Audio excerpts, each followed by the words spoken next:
ਪੁਰਖ ਨਿਰਭਉ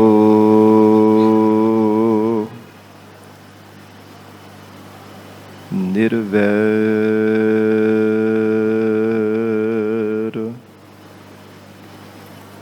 ਅਕਾਲ ਮੂਰਤ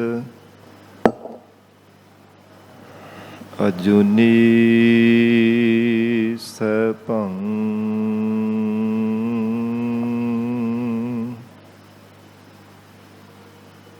ਗੁਰ ਪ੍ਰਸਾਦ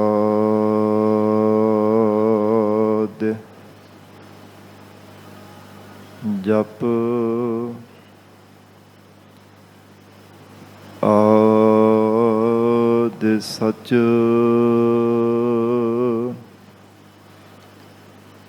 ਜੁਗਾਦਿ ਸਚ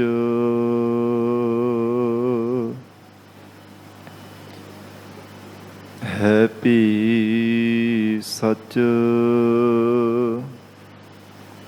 ਨਾਨਕ ਹੋਸੀ ਭੀ ਸਚ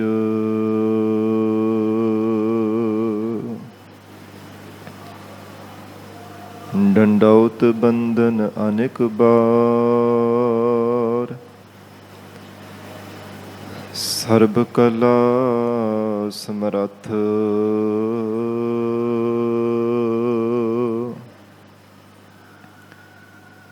ਡੋਲਨ ਤੇ ਰਖਹੁ ਪ੍ਰਭੂ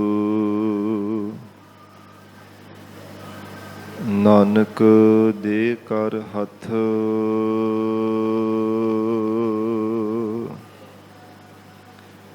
ਮਤ ਸੁਮਤ ਤੇਰੇ ਵਸ ਸੁਆਮੀ ਹਮ ਜੰਤ ਤੁਮ ਪੁਰਖ ਜੰਤੈਨੀ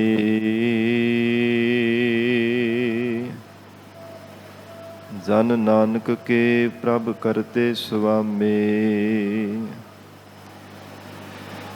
ਜਿਉ ਭਾਵੈ ਤਿਵੈ ਬੁਲੈਨੀ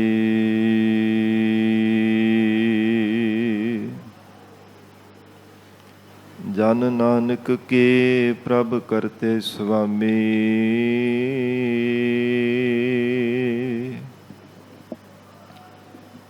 ਜਿਉ ਭਾਵੈ ਤਿਵੈ ਬੁਲੈਨੀ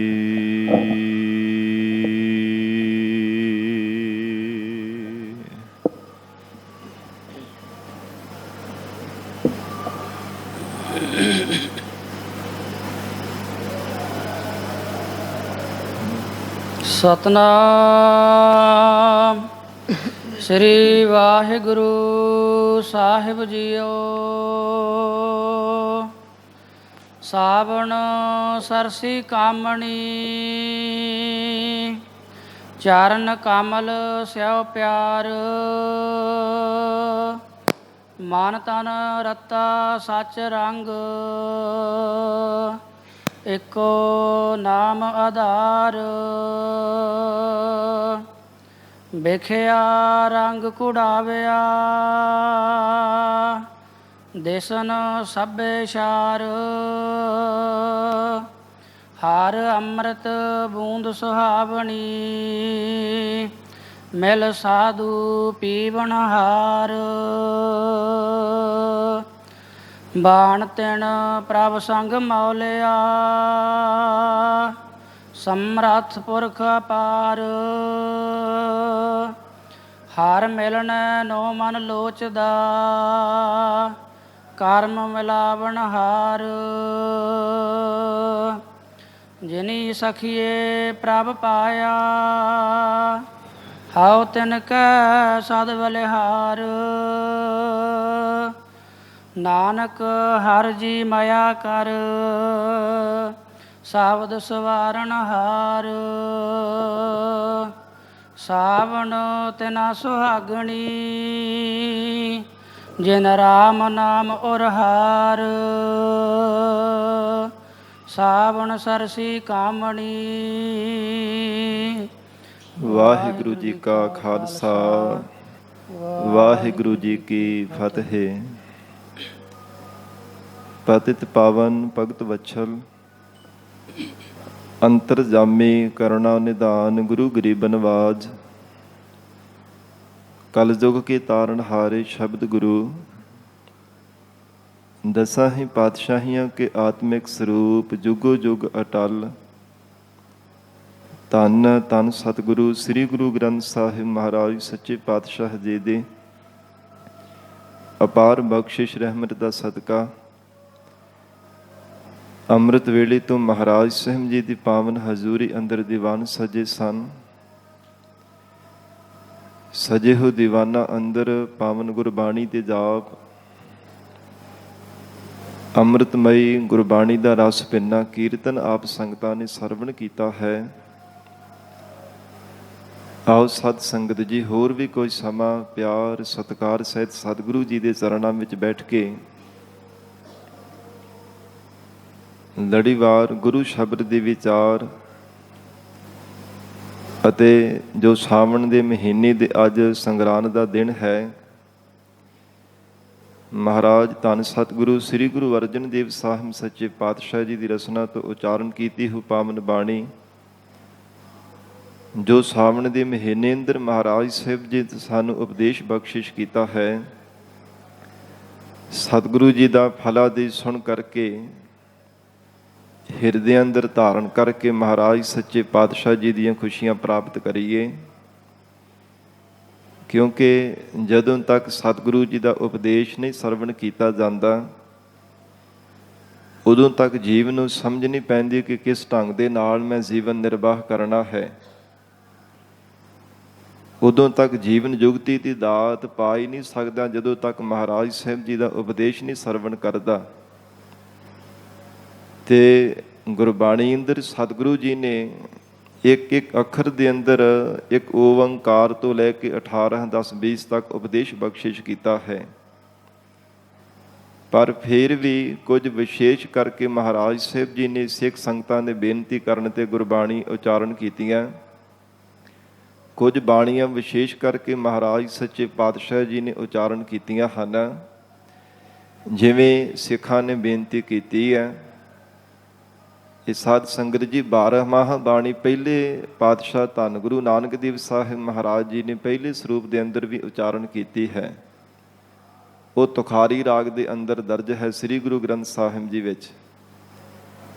ਫਿਰ ਸਿੱਖਾਂ ਦੇ ਬੇਨਤੀ ਕਰਨੇ ਤੇ ਮਾਝ ਰਾਗ ਵਿੱਚ ਧੰਨ ਗੁਰੂ ਅਰਜਨ ਦੇਵ ਸਾਹਿਬ ਮਹਾਰਾਜ ਸਾਹਿਬ ਜੀ ਨੇ ਪਾਵਨ ਬਾਣੀ ਉਚਾਰਨ ਕੀਤੀ ਹੈ, ਜਿਸ ਵਿੱਚ 12 ਮਹੀਨਿਆਂ ਦੁਆਰਾ ਸਤਿਗੁਰੂ ਜੀ ਨੇ ਕ੍ਰਮਵਾਰ ਇੱਕ ਇੱਕ ਮਹੀਨੇ ਅੰਦਰ ਸਤਿਗੁਰਾਂ ਨੇ ਉਪਦੇਸ਼ ਦਿੱਤਾ ਹੈ।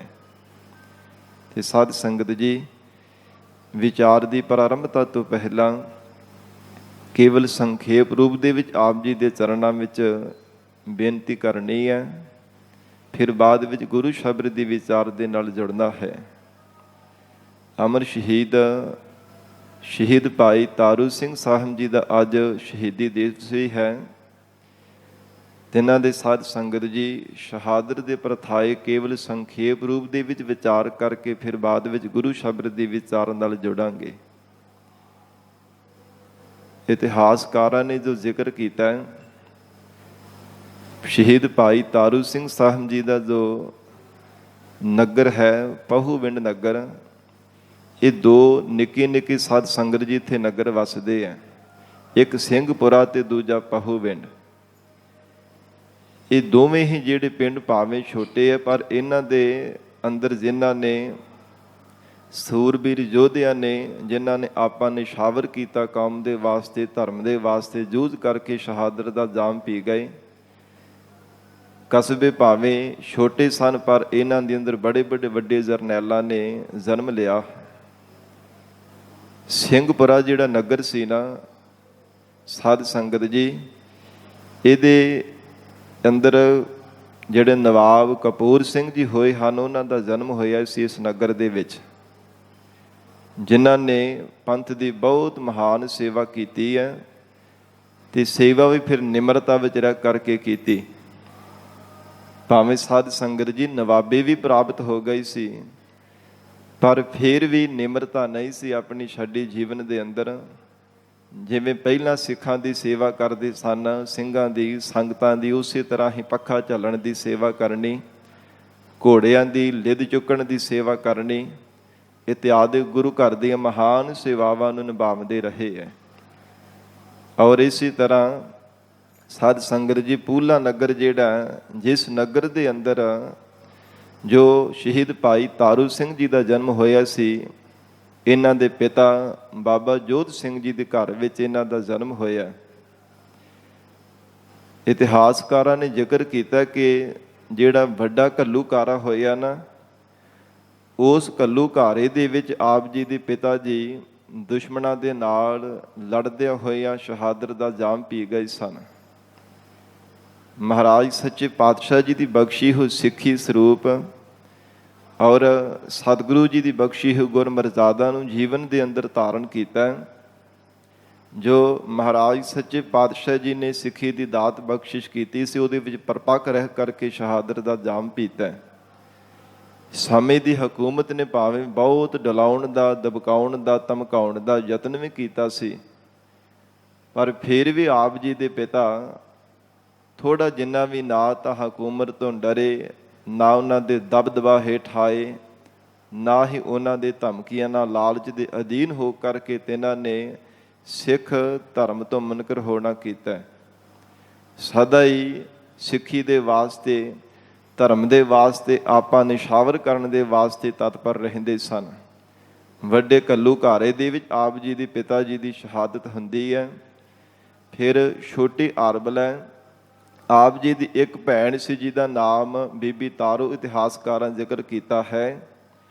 ਸਾਧ ਸੰਗਤ ਜੀ, ਇੱਕ ਮਾਂ, ਇਹ ਪਰਿਵਾਰ ਦੇ 3 ਜੀ ਨਗਰ ਦੇ ਵਿੱਚ ਰਹਿ ਕਰਕੇ ਬੜੀ ਪਿਆਰ ਦੇ ਨਾਲ ਆਏ ਗਇਆਂ ਦੀ ਸੇਵਾ ਕਰਦੇ ਨੇ, ਕਿਉਂਕਿ ਛੋਟੀ ਆਰਬਲਾ ਦੇ ਵਿੱਚ ਹੀ ਆਪ ਜੀ ਦੇ ਮਾਤਾ ਨੇ ਜਿਹੜੇ ਸਿੱਖੀ ਦੇ ਧਾਰਨ ਵਾਲੇ ਸ਼ੁਭ ਗੁਣ ਹਨ, ਉਹ ਆਪ ਜੀ ਨੂੰ ਛੋਟੀ ਆਰਬਲਾ ਦੇ ਵਿੱਚ ਹੀ ਧਾਰਨ ਕਰਵਾ ਦਿੱਤੇ ਸਨ। ਸਾਧ ਸੰਗਤ ਜੀ, ਜਿਹੜਾ ਛੋਟਾ ਬੱਚਾ ਹੁੰਦਾ ਹੈ ਉਹ ਕੋਰੇ ਕਾਗਜ਼ ਦੀ ਤਰ੍ਹਾਂ ਉਹਦਾ ਜੀਵਨ ਮੰਨਿਆ ਜਾਂਦਾ ਹੈ। ਛੋਟਾ ਬੱਚਾ ਉਹ ਕੋਰੇ ਕਾਗਜ਼ ਦੀ ਤਰ੍ਹਾਂ ਉਹਦਾ ਜੀਵਨ ਹੁੰਦਾ ਹੈ। ਜਿਵੇਂ ਕੋਰੇ ਕਾਗਜ਼ ਦੇ ਉੱਪਰ ਜੋ ਕੁਝ ਲਿਖਿਆ ਜਾਵੇ ਉਹ ਕੁਝ ਉਗੜਦਾ ਹੈ, ਉਹ ਕੁਝ ਦੇਖਣ ਵਾਲੇ ਨੂੰ, ਪੜ੍ਹਨ ਵਾਲੇ ਨੂੰ ਨਜ਼ਰ ਆਉਂਦਾ ਹੈ। ਤੇ ਇਸੇ ਤਰ੍ਹਾਂ ਛੋਟੇ ਬੱਚੇ ਨੂੰ ਜੋ ਕੁਝ ਛੋਟੀ ਉਮਰ ਦੇ ਵੀ ਸਿਖਾ ਦਿੱਤਾ ਜਾਵੇ, ਪੜ੍ਹਾ ਦਿੱਤਾ ਜਾਵੇ, ਜੋ ਕੁਝ ਵੀ ਸਮਝਾਇਆ ਜਾਵੇ, ਉਹ ਕੁਝ ਹੀ ਆਉਣ ਵਾਲੇ ਸਮੇਂ ਵਿੱਚ ਉਗੜਦਾ ਹੈ। ਉਹ ਵੱਡਾ ਹੋ ਕੇ ਫਿਰ ਉਸੇ ਤਰ੍ਹਾਂ ਹੀ ਸਾਧ ਸੰਗਤ ਜੀ ਜੀਵਨ ਨਿਰਵਾਹ ਕਰਦਾ। ਤੇ ਆਪ ਜੀ ਦੀ ਮਾਤਾ ਨੇ ਜੋ ਆਪ ਸਿੱਖੀ ਸਿਧਾਂਤਾਂ ਨੂੰ ਜੀਵਨ ਦੇ ਵਿੱਚ ਧਾਰਨ ਕੀਤਾ ਸੀ, ਉਹ ਹੀ ਬੜੇ ਪਿਆਰ ਦੇ ਨਾਲ ਆਪਣੇ ਪੁੱਤਰ ਭਾਈ ਤਾਰੂ ਸਿੰਘ ਜੀ ਨੂੰ ਉਹ ਜਿਹੜੇ ਸਿੱਖੀ ਦੇ ਸਿਧਾਂਤ ਸੀ ਸਿਖਾ ਦਿੱਤੇ। ਧਰਮ ਦੀ ਕਿਰਤ ਕਰਨੀ, ਵੰਡ ਕੇ ਛਕਣਾ, ਲੋੜਵੰਦਾਂ ਦੇ ਸਹਾਇਕ ਬਣਨਾ, ਇਹ ਮੇਨ ਜਿਹੜਾ ਜ਼ਿੰਦਗੀ ਦਾ ਮਨੋਰਥ ਸੀ। ਇਸ ਢੰਗ ਦੇ ਨਾਲ ਧਰਮ ਦੀ ਕਿਰਤ ਕਰ ਕਰਕੇ ਲੋੜਵੰਦਾਂ ਦੇ ਸਹਾਇਕ ਬਣ ਕੇ ਆਪ ਜੀ ਜੀਵਨ ਨਿਰਵਾਹ ਕਰ ਰਹੇ ਸੀ। ਉਹ ਸਮੇਂ ਦੇ ਹਾਲਾਤ ਕੁਝ ਅਜਿਹੇ ਸਨ। ਬਾਬਾ ਬੰਦਾ ਸਿੰਘ ਬਹਾਦਰ ਜੀ ਦੀ ਸ਼ਹਾਦਤ ਤੋਂ ਬਾਅਦ ਸਾਧ ਸੰਗਤ ਜੀ, ਜਿਹੜੇ ਕੋਈ ਸਿੰਘ ਟਾਵੇਂ ਰਹਿ ਗਏ ਸਨ, ਤੇ ਇਹਨਾਂ ਨੇ ਜੰਗਲਾਂ ਦੇ ਵਿੱਚ ਆਪਣਾ ਨਿਵਾਸ ਕਰ ਲਿਆ ਸੀ। ਇਹ ਹੁਣ ਦਿਨ ਕੱਟੀ ਕਰ ਰਹੇ, ਕਦੇ ਇੱਕ ਥਾਂ ਤੋਂ ਦੂਜੀ ਥਾਂ ਤੇ ਜਾ ਕਰਕੇ ਘੋੜਿਆਂ ਦੀਆਂ ਕਾਠੀਆਂ ਦੇ ਉੱਪਰ ਹੀ ਵਿਸ਼ਰਾਮ ਕਰਦੇ ਸਨ। ਕਈ ਦਿਨਾਂ ਦੇ ਫਾਕੇ ਕੱਟਣੇ ਪੈਂਦੇ ਸਨ। ਛਕਣ ਦੇ ਵਾਸਤੇ ਲੰਗਰ ਪ੍ਰਸ਼ਾਦ ਵੀ ਕਈ ਵਾਰ ਨਹੀਂ ਸੀਗਾ ਪ੍ਰਾਪਤ ਹੁੰਦਾ। ਤੇ ਉਸ ਦਿਨਾਂ ਦੇ ਅੰਦਰ ਸਾਧ ਸੰਗਤ ਜੀ ਬੜੇ ਪਿਆਰ ਤੇ ਸ਼ਰਧਾ ਭਾਵਨਾ ਦੇ ਨਾਲ ਭਾਈ ਤਾਰੂ ਸਿੰਘ ਸਾਹਿਬ ਜੀ, ਜਿਨ੍ਹਾਂ ਨੇ ਆਪਣੇ ਘਰ ਨੂੰ ਹੀ ਧਰਮਸ਼ਾਲਾ ਬਣਾਇਆ ਹੋਇਆ ਸੀ, ਕਿਉਂਕਿ ਭਾਈ ਗੁਰਦਾਸ ਸਾਹਿਬ ਜੀ ਦੇ ਜੋ ਬਚਨ ਹਨ, ਘਰ ਘਰ ਅੰਦਰ ਧਰਮਸਾਲ ਹੋਵੇ ਕੀਰਤਨ ਨਵਾਂ ਨਿਰੋਆ। ਇਹ ਭਾਈ ਗੁਰਦਾਸ ਸਾਹਿਬ ਜੀ ਨੇ ਜੋ ਬਚਨ ਕੀਤੀ ਹੈ, ਗੁਰੂ ਨਾਨਕ ਪਾਤਸ਼ਾਹ ਜੀ ਦੀ ਚਲਾਈ ਹੋਈ ਇਹ ਸਿੱਖਾਂ ਦੇ ਘਰ ਦੀ ਰਵਾਇਤ ਹੈ ਕਿ ਭਾਵੇਂ ਕਿਸੇ ਵੀ ਮਜ਼ਹਬ ਦਾ, ਕਿਸੇ ਧਰਮ ਦਾ ਕੋਈ ਗਰੀਬ ਹੈ, ਕੋਈ ਲੋੜਵੰਦ ਹੈ, ਜੇਕਰ ਉਸ ਨੂੰ ਛਕਣ ਦੇ ਵਾਸਤੇ ਕੋਈ ਪਦਾਰਥ ਦੀ ਲੋੜ ਹੈ ਤੇ ਪਦਾਰਥ ਦਿੱਤਾ ਜਾਵੇ। ਲੰਗਰ ਪ੍ਰਸ਼ਾਦ ਦੀ ਲੋੜ ਹੈ, ਛਕਣ ਵਾਸਤੇ ਲੰਗਰ ਪ੍ਰਸ਼ਾਦ ਦਿੱਤਾ ਜਾਵੇ। ਪਹਿਨਣ ਦੇ ਵਾਸਤੇ ਕੱਪੜੇ ਦੀ ਲੋੜ ਆ ਤੇ ਕੱਪੜਾ ਦਿੱਤਾ ਜਾਵੇ। ਇਹ ਗੁਰੂ ਨਾਨਕ ਪਾਤਸ਼ਾਹ ਦੀ ਚਲਾਈ ਹੋਈ ਗੁਰੂ ਘਰ ਦੀ ਰਵਾਇਤ ਹੈ। ਉਹ ਸਿੱਖਾਂ ਨੇ ਆਪਣੇ ਜੀਵਨ ਦੇ ਅੰਦਰ ਧਾਰਨ ਕੀਤੀ ਹੈ। ਤੇ ਐਸੇ ਨਿਮਰਤਾ ਦੇ ਪੁੰਜ ਤੇ ਧਰਮ ਦੀ ਕਿਰਤ ਕਰਨ ਵਾਲੇ ਭਾਈ ਤਾਰੂ ਸਿੰਘ ਸਾਹਿਬ ਜੀ, ਜਿਨ੍ਹਾਂ ਦੇ ਕੋਲ ਭਾਵੇਂ ਕੋਈ ਹਿੰਦੂ ਮਤ ਦਾ ਆ ਜਾਂਦਾ, ਭਾਵੇਂ ਕੋਈ ਇਸਲਾਮ ਨੂੰ ਧਾਰਨ ਕਰਨ ਵਾਲਾ ਕੋਈ ਮੁਸਲਮਾਨ ਆ ਜਾਂਦਾ, ਕਿਸੇ ਮਜ਼ਹਬ ਦਾ ਕਿਸੇ ਜਾਤ ਦਾ ਆ ਜਾਂਦਾ, ਕਿਸੇ ਨਾਲ ਵੀ ਕੋਈ ਵਿਤਕਰਾ ਨਹੀਂ ਸਨ ਕਰਦੇ। ਘਰ ਨੂੰ ਹੀ ਧਰਮਸ਼ਾਲਾ ਦਾ ਰੂਪ ਦਿੱਤਾ ਹੋਇਆ ਸੀ। ਸਭ ਨੂੰ ਆਏ ਗਈਆਂ ਦੀ ਬੜੇ ਪਿਆਰ ਦੇ ਨਾਲ ਸੇਵਾ ਕਰਨੀ, ਬੜੇ ਪਿਆਰ ਦੇ ਨਾਲ ਤਿਨਾਂ ਨੂੰ ਲੰਗਰ ਪ੍ਰਸ਼ਾਦ ਛਕਾਉਣਾ, ਲੋੜਵੰਦਾਂ ਦੀ ਸਹਾਇਤਾ ਕਰਨੀ।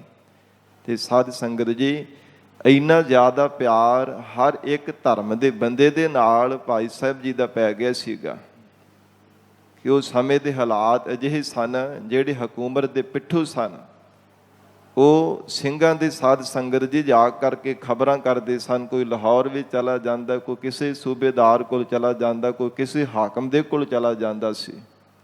ਉਹ ਸਮੇਂ ਦੌਰਾਨ ਬੜੇ ਬੜੇ ਹਕੂਮਤ ਦੇ ਪਿੱਠੂ ਸਨ ਕਿ ਸਾਨੂੰ ਵੱਡੀਆਂ ਜ਼ਗੀਰਦਾਰਾਂ ਮਿਲਣਗੀਆਂ, ਸਾਨੂੰ ਵੱਡੇ ਅਹੁਦੇ ਪ੍ਰਾਪਤ ਹੋਣਗੇ, ਸਾਨੂੰ ਹਕੂਮਤ ਦੇ ਕੋਲੋਂ ਬਹੁਤ ਸਾਰਾ ਧਨ ਪਦਾਰਥ ਮਿਲੇਗਾ।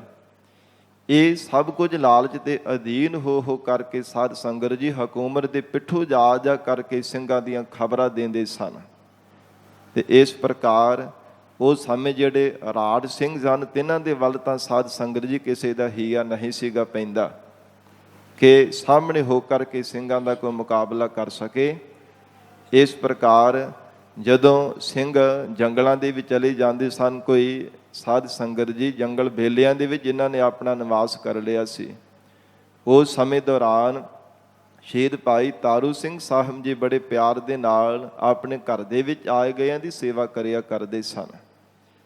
ਤੇ ਭਾਵੇਂ ਹਕੂਮਤ ਦੇ ਪਿੱਠੂਆਂ ਦਾ ਸਿੱਖਾਂ ਦੇ ਵੱਲ ਵਿਸ਼ੇਸ਼ ਕਰਕੇ ਧਿਆਨ ਸੀ, ਉਸ ਸਮੇਂ ਦੇ ਹਾਲਾਤ ਅਜਿਹੇ ਸਨ ਕਿ ਜੇਕਰ ਕੋਈ ਸਾਬਤ ਸੂਰਤ ਸਿੱਖ ਨਜ਼ਰ ਆਉਂਦਾ ਨਾ, ਉਹਦੇ ਵਾਸਤੇ ਉਹਦਾ ਇਹ ਸਭ ਤੋਂ ਵੱਡਾ ਜ਼ੁਰਮ ਮੰਨਿਆ ਜਾਂਦਾ ਸੀ ਕਿ ਸਾਬਤ ਸੂਰਤ ਹੋ ਕਰਕੇ ਸਿੱਖੀ ਸਰੂਪ ਦੇ ਵਿੱਚ ਇਹ ਆਪਣੀ ਜ਼ਿੰਦਗੀ ਬਤੀਤ ਕਰ ਰਿਹਾ ਹੈ। ਭਾਵੇਂ ਕੋਈ ਵੀ ਜ਼ੁਰਮ ਨਾ ਕੀਤਾ ਹੁੰਦਾ, ਪਰ ਸਾਧ ਸੰਗਤ ਜੀ ਇਹੋ ਵੱਡਾ ਜ਼ੁਰਮ ਸਮਝਿਆ ਜਾਂਦਾ ਸੀਗਾ ਕਿ ਇਹ ਸਿੱਖੀ ਸਰੂਪ ਦੇ ਵਿੱਚ ਪਰਪੱਕ ਕਿਉਂ ਹੈ, ਇਹ ਸਾਬਤ ਸੂਰਤ ਹੋ ਕਰਕੇ ਕਿਉਂ ਆਪਣਾ ਜੀਵਨ ਨਿਰਵਾਹ ਕਰ ਰਿਹਾ ਹੈ। ਭਾਵੇਂ ਹੋਰ ਜਿੱਥੇ ਵੀ ਕਿਤੇ ਕੋਈ ਨਜ਼ਰ ਆਉਂਦਾ, ਉਹਦੀ ਝੂਠੀ ਚੁਗਲੀ ਲਾ ਕਰਕੇ ਕੋਈ ਨਾ ਕੋਈ ਯਤਨ ਕਰਕੇ ਉਹਨੂੰ ਕੋਤਵਾਲ ਦੇ ਕੋਲ ਫੜਾ ਕਰਕੇ ਕਿਸੇ ਨਾ ਕਿਸੇ ਢੰਗ ਤਰੀਕੇ ਦੇ ਨਾਲ ਸ਼ਹੀਦ ਕਰਵਾ ਦਿੱਤਾ ਜਾਂਦਾ ਸੀ। ਪਰ ਭਾਈ ਤਾਰੂ ਸਿੰਘ ਸਾਹਿਬ ਜੀ ਦਾ ਇੰਨਾ ਸਾਧ ਸੰਗਤ ਜੀ ਪਿਆਰ ਬਣਿਆ ਸਭ ਦੇ ਨਾਲ ਦੂਰ ਦੂਰ ਇਲਾਕਿਆਂ ਤੱਕ ਕਿ ਕਿਸੇ ਦਾ ਧਿਆਨ ਤੱਕ ਵੀ ਨਹੀਂ ਗਿਆ ਕਿ ਸ਼ਹੀਦ ਭਾਈ ਤਾਰੂ ਸਿੰਘ ਸਾਹਿਬ ਜੀ ਜੋ ਜੰਗਲਾਂ ਦੇ ਵਿੱਚ ਜਾ ਕਰਕੇ ਸਿੰਘਾਂ ਨੂੰ ਲੰਗਰ ਪ੍ਰਸ਼ਾਦਾ ਛਕਾਉਣ ਦੀ ਸੇਵਾ ਕਰਦੇ ਹੈ, ਹਕੂਮਤ ਦੇ ਬਾਗੀਆਂ ਨੂੰ ਪਨਾਹ ਦਿੰਦੇ ਆ, ਉਹਨਾਂ ਨੂੰ ਲੰਗਰ ਪ੍ਰਸ਼ਾਦ ਛਕਾਉਣ ਦੀ ਸੇਵਾ ਕਰਦੇ ਹੈ, ਕਿਸੇ ਨੇ ਧਿਆਨ ਨਹੀਂ ਸੀ ਕੀਤਾ। ਪਰ ਸਾਧ ਸੰਗਤ ਜੀ, ਜਿਹੜਾ ਹਰ ਭਗਤ ਨਿਰੰਜਨੀਆ ਹੋਇਆ ਨਾ, ਹੈ ਤਾਂ ਭਾਵੇਂ ਹੋਰ ਵੀ ਬਹੁਤ ਸਨ ਟੁੱਕੜ ਬੋਚ ਹਕੂਮਤ ਦੇ ਜਿਹੜੇ ਪਿੱਠੂ ਸਨ, ਸੁਗਲਕੌਰ ਸਨ, ਪਰ ਇਹ ਸਭ ਤੋਂ ਵੱਡਾ ਨਿਕਲਿਆ। ਇਤਿਹਾਸ ਦੇ ਅੰਦਰ ਜ਼ਿਕਰ ਆਉਂਦਾ ਹੈ, ਇਹ ਭਾਵੇਂ ਇਹਨਾਂ ਦੇ ਵਡੇਰੇ ਜਿਹੜੇ ਹਿੰਦਾਲ ਭਾਈ ਹਿੰਦਾਲ ਜੀ ਸਨ, ਜਿਨ੍ਹਾਂ ਨੇ ਧੰਨ ਗੁਰੂ ਅਮਰਦਾਸ ਸਾਹਿਬ ਮਹਾਰਾਜ ਜੀ ਦੇ ਚਰਨਾਂ ਦੀ ਮਹਾਨ ਗੁਰੂ ਕੇ ਲੰਗਰਾਂ ਦੀ ਸੇਵਾ ਕਰਕੇ ਵਰਦਾਨ ਪ੍ਰਾਪਤ ਕੀਤੇ ਹੈ, ਸਤਿਗੁਰੂ ਜੀ ਦੀਆਂ ਬਹੁਤ ਖੁਸ਼ੀਆਂ ਪ੍ਰਾਪਤ ਕੀਤੀਆਂ ਸਨ। ਪਰ ਅੱਗੇ ਇਹਨਾਂ ਨੇ ਸਾਧ ਸੰਗਤ ਜੀ ਆਪਣਾ ਵੱਖਰਾ ਹੀ ਜਿਹੜਾ ਸਿਲਸਿਲਾ ਸ਼ੁਰੂ ਕਰ ਲਿਆ, ਕਿਉਂਕਿ ਇਹਨਾਂ ਦੀ ਕੁੱਲ ਦੇ ਵਿੱਚ ਹੀ ਜੋ ਇੱਕ ਵਿਧੀ ਚੰਦ ਸਾਧ ਸੰਗਤ ਜੀ ਇਹਨਾਂ ਦੇ ਕੁੱਲ ਦੇ ਵਿੱਚੋਂ ਕੋਈ ਹੋਇਆ, ਉਹਨੇ ਕੋਈ ਕਰਮ ਕਰ ਦਿੱਤਾ ਤੇ ਸਿੱਖਾਂ ਨੇ ਉਹਨੂੰ ਗੁਰੂ ਘਰ ਦੇ ਵਿੱਚੋਂ ਛੇਕ ਦਿੱਤਾ ਸੀ। ਆਪਣੀ ਗਲਤੀ ਨਹੀਂ ਸੀਗਾ ਮੰਨਦਾ, ਉਹਨੂੰ ਛੇਕ ਦਿੱਤਾ। ਫਿਰ ਇਹਨਾਂ ਨੇ ਆਪਣਾ ਵੱਖਰਾ ਹੀ ਜਿਹੜਾ ਸੰਸਾਰ ਦੇ ਅੰਦਰ ਪਰੰਪਰਾ ਤੋਰ ਲਈ ਸੀ, ਔਰ ਇਸ ਕਰਕੇ ਸਿੱਖਾਂ ਦੇ ਨਾਲ ਬੜੀ ਖੁੰਦਕ ਰੱਖਦਾ ਸੀ ਮਨ ਦੇ ਅੰਦਰ। ਹੋਰ ਕਿਸੇ ਵੀ ਸਾਧ ਸੰਗਤ ਜੀ ਹਕੂਮਤ ਦੇ ਪਿੱਠੋਂ ਨੇ ਭਾਈ ਸਾਹਿਬ ਜੀ ਦੇ ਬਾਰੇ ਕੋਈ ਸ਼ਿਕਾਇਤ, ਕਿਸੇ ਤਰ੍ਹਾਂ ਕੋਈ ਚੁਗਲੀ ਨਹੀਂ ਸੀ ਕੀਤੀ, ਪਰ ਇਸ ਨੇ ਲਾਹੌਰ ਜਾ ਕਰਕੇ ਝੂਠੀਆਂ ਜਾ ਕਰਕੇ ਇਹਨਾਂ ਦੇ ਬਾਬਤ ਚੁਗਲੀਆਂ ਲਾਈਆਂ ਕਿ ਤੁਸੀਂ ਤਾਂ ਕਹਿੰਦੇ ਹੋ ਕਿ ਅਸੀਂ ਤਾਂ ਸਾਰੀ ਨਸਲ ਕੁਸ਼ੀ ਕਰ ਦਿੱਤੀ ਹੈ ਸਿੱਖਾਂ ਦੀ, ਸਿੱਖਾਂ ਦਾ ਬੀਜ ਹੀ ਅਸੀਂ ਖਤਮ ਕਰ ਦਿੱਤਾ ਹੈ। ਪਰ ਜਾਓ ਜਾ ਕਰਕੇ ਦੇਖੋ, ਦੇਖਣ ਨੂੰ ਭਾਵੇਂ ਬੜਾ ਸਾਦਗੀ ਵਾਲਾ, ਨਿਮਰਤਾ ਵਾਲਾ ਸਿੱਖ ਜਾਪਦਾ ਹੈ, ਪਰ ਤਾਰੂ ਸਿੰਘ ਨਾਮ ਦਾ ਜਿਹੜਾ ਸਿੱਖ ਹੈ ਉਹ ਅੰਦਰੇ ਅੰਦਰ ਹਕੂਮਤ ਦੀਆਂ ਜੜ੍ਹਾਂ ਵੱਢਣ ਦੇ ਵਾਸਤੇ ਤਿਆਰ ਹੋ ਰਿਹਾ ਹੈ। ਅੰਦਰੇ ਅੰਦਰ ਹਕੂਮਤ ਦੀਆਂ ਜੜ੍ਹਾਂ ਵੱਢਦਾ ਪਿਆ ਹੈ। ਉਹ ਸਿੱਖਾਂ ਨੂੰ ਪਨਾਹ ਦਿੰਦਾ ਹੈ। ਆਏ ਗਇਆਂ ਦੇ ਵਾਸਤੇ ਤਾਂ ਮਸੀਹਾ ਬਣ ਚੁੱਕਾ, ਹਰ ਕੋਈ ਉਸ ਨੂੰ ਆਪਣਾ ਮਸੀਹਾ ਹੀ ਮੰਨਦਾ ਹੀ ਹੈ। ਕੋਈ ਹਿੰਦੂ ਮਤ ਵਾਲਾ ਹੈ, ਉਹ ਤਾਂ ਭਗਵਾਨ ਦੀ ਤਰ੍ਹਾਂ ਉਹਦੀ ਪੂਜਾ ਕਰਦਾ, ਅਤੇ ਜਿਹੜੇ ਕੋਈ ਇਸਲਾਮ ਨੂੰ ਮੰਨਣ ਵਾਲੇ ਮੁਸਲਮਾਨ, ਉਹ ਵੀ ਕਹਿੰਦੇ ਕਿ ਸਾਡੇ ਵਾਸਤੇ ਇਹ ਮਸੀਹਾ ਹੀ ਹੈ। ਹਰ ਇੱਕ ਦੇ ਮਨ ਦੇ ਅੰਦਰ ਪਿਆਰ ਹੈ, ਪਰ ਮੈਂ ਤੁਹਾਨੂੰ ਕਹਿੰਦਾ ਹਾਂ ਕਿ ਅੰਦਰ ਅੰਦਰ ਹਕੂਮਤ ਦੀਆਂ ਜੜ੍ਹਾਂ ਪੁੱਟਦਾ ਪਿਆ ਹੈ। ਇਉਂ ਕਈ ਤਰ੍ਹਾਂ ਦੀਆਂ ਚੁਗਲੀਆਂ ਬਣਾ ਕਰਕੇ ਜਦੋਂ ਦੱਸਿਆ ਕਿ ਉਹਨੇ ਘਰ ਦੇ ਵਿੱਚ ਹੀ ਜੋ ਸਿੱਖਾਂ ਨੂੰ ਪਨਾਹ ਦੇਣ ਦੇ ਵਾਸਤੇ ਧਰਮਸ਼ਾਲਾ ਬਣਾਈ ਹੋਈ ਹੈ, ਜਿਹੜੇ ਹਕੂਮਤ ਦੇ ਬਾਗੀ ਸਿੱਖ ਹੈ ਨਾ, ਜੰਗਲਾਂ ਦੇ ਵਿੱਚ ਟਾਵੇਂ ਤੁਰੇ ਫਿਰ ਰਹੇ, ਉਹਦੇ ਕੋਲ ਆ ਕਰਕੇ ਜਿਹੜੇ ਕੋਈ ਧਨ ਪਦਾਰਥ ਉਹਨਾਂ ਲੁੱਟੇ ਹੁੰਦੇ ਉਹਨੂੰ ਆ ਕੇ ਦੇ ਜਾਂਦੇ, ਉਹਨਾਂ ਕਰਕੇ ਉਹ ਆਪਣਾ ਖਰਚਾ ਚਲਾਉਂਦਾ। ਇਹ ਸਾਧ ਸੰਗਤ ਹਰ ਭਗਤ ਨਿਰੰਜੀ ਨੇ ਝੂਠ ਬੋਲਿਆ ਸੀ ਲਾਹੌਰ ਦੇ ਵਿੱਚ ਜਾ ਕਰਕੇ। ਸੋ ਇਸ ਪ੍ਰਕਾਰ ਜਦੋਂ ਜ਼ਕਰੀਆ ਖਾਨ ਨੇ ਸੁਣਿਆ ਝੂਠ ਨਾਲ, ਜਦੋਂ ਇਹ ਬੋਲਿਆ, ਅੱਗ ਤਾਂ ਪਹਿਲਾਂ ਵੀ ਉਹਨੂੰ ਲੱਗ ਰਹੀ ਸੀ, ਪਰ ਜਦੋਂ ਨਾਲ ਇਹ ਵੀ ਕਰ ਦਿੱਤਾ, ਕਹਿਣ ਲੱਗੇ ਕਿ ਖਾਨ ਸਾਹਿਬ, ਖਾਨ ਬਹਾਦਰ, ਜੇਕਰ ਇਹ ਸਹਿਜੇ ਇੱਦਾਂ ਪੈਰਵੇ ਕਰਦੇ ਹਾਂ ਤੁਹਾਡੇ ਤੱਕ ਪਹੁੰਚ ਗਿਆ, ਕਿਉਂਕਿ ਮੈਨੂੰ ਪਤਾ ਲੱਗਾ ਹੈ ਕਿ ਤੁਹਾਨੂੰ ਮਾਰਨ ਦੇ ਵਾਸਤੇ ਵੀ ਉਹ ਤਾਰੂ ਸਿੰਘ ਯਤਨ ਕਰਦਾ ਪਿਆ ਹੈ, ਕਿ ਲਾਹੌਰ ਦਾ ਜਿਹੜਾ ਜ਼ਕਰੀਆ ਖਾਨ ਸੂਬੇਦਾਰ ਆ ਉਹਨੂੰ ਵੀ ਮਾਰ ਦੇਵਾਂਗਾ। ਇਉਂ ਜਦੋਂ ਝੂਠ ਦੀਆਂ ਗਿਣਤੀਆਂ ਵਿਚਾਰਾਂ ਜਾ ਕਰਕੇ ਦਸੀਆਂ, ਤੇ ਸਾਧ ਸੰਗਤ ਜੀ ਜ਼ਕਰੀਆ ਖਾਨ ਨੂੰ ਸੱਤੀ ਕਪੜੀ ਅੱਗ ਲੱਗ ਗਈ। ਉਸ ਨੇ ਮੋਮਨ ਖਾਨ ਨੂੰ ਕਿਹਾ ਕਿ ਜਾਓ, ਜਾ ਕਰਕੇ ਜਿਹੜਾ ਤਾਰੂ ਸਿੰਘ ਨਾਮ ਦਾ ਸਿੱਖ ਹੈ ਉਹਨੂੰ ਗ੍ਰਿਫਤਾਰ ਕਰਕੇ ਲਾਹੌਰ ਵਿੱਚ ਲਿਆਂਦਾ ਜਾਵੇ, ਪੇਸ਼ ਕੀਤਾ ਜਾਵੇ। ਤੇ ਸਾਧ ਸੰਗਤ ਇਤਿਹਾਸਕਾਰਾਂ ਨੇ ਜ਼ਿਕਰ ਕੀਤਾ ਹੈ, ਜਦੋਂ ਬਹੁ ਗਿਣਤੀ ਵਿੱਚ ਫੌਜ ਆਈ ਹੈ ਤੇ ਉਸ ਸਮੇਂ ਭਾਈ ਤਾਰੂ ਸਿੰਘ ਜੀ ਖੇਤਾਂ ਦੇ ਵਿੱਚ ਸਾਧ ਸੰਗਤ ਜੀ ਆਪਣੀ ਕਿਰਤ ਕਰ ਰਹੇ ਨੇ। ਉਸੇ ਤਰ੍ਹਾਂ ਹੀ ਚੱਲ ਰਿਹਾ ਹੈ, ਜਿਹੜਾ ਧਰਮਸ਼ਾਲਾ ਦੀ ਜਿਹੜੀ ਮਰਜ਼ਾਦਾ ਸੀ, ਆਏ ਗਏ ਲੰਗਰ ਪ੍ਰਸ਼ਾਦ ਛਕਾਉਣਾ। ਕੋਈ ਵੀ ਭਾਵੇਂ ਕਿਸੇ ਮਜ਼ਹਬ ਦਾ, ਕੋਈ ਧਰਮ ਦਾ ਚੱਲ ਕਰਕੇ ਆ ਜਾਂਦਾ, ਕਿਸੇ ਨਾਲ ਕਦੇ ਵਿਤਕਰਾ ਨਹੀਂ ਸਨ ਕਰਦੇ। ਘਰ ਦੇ ਵਿੱਚ ਆਪ ਜੀ ਦੀ ਮਾਤਾ ਤੇ ਭੈਣ ਜਦੋਂ ਹਕੂਮਤ ਦੇ ਸਿਪਾਹੀ ਚੱਲ ਕਰਕੇ ਆਏ ਨੇ, ਆ ਕਰਕੇ ਪਹਿਲਾਂ ਤਾਂ ਪਿੰਡ ਨੂੰ ਘੇਰਾ ਪਾ ਲਿਆ, ਸਾਰੇ ਪਾਸੇ ਛੱਪ ਕਰਦੇ ਹੋਏ ਭਾਈ ਸਾਹਿਬ ਨੂੰ ਲੱਭਦੇ ਹੋਏ ਆ ਰਹੇ ਸਨ।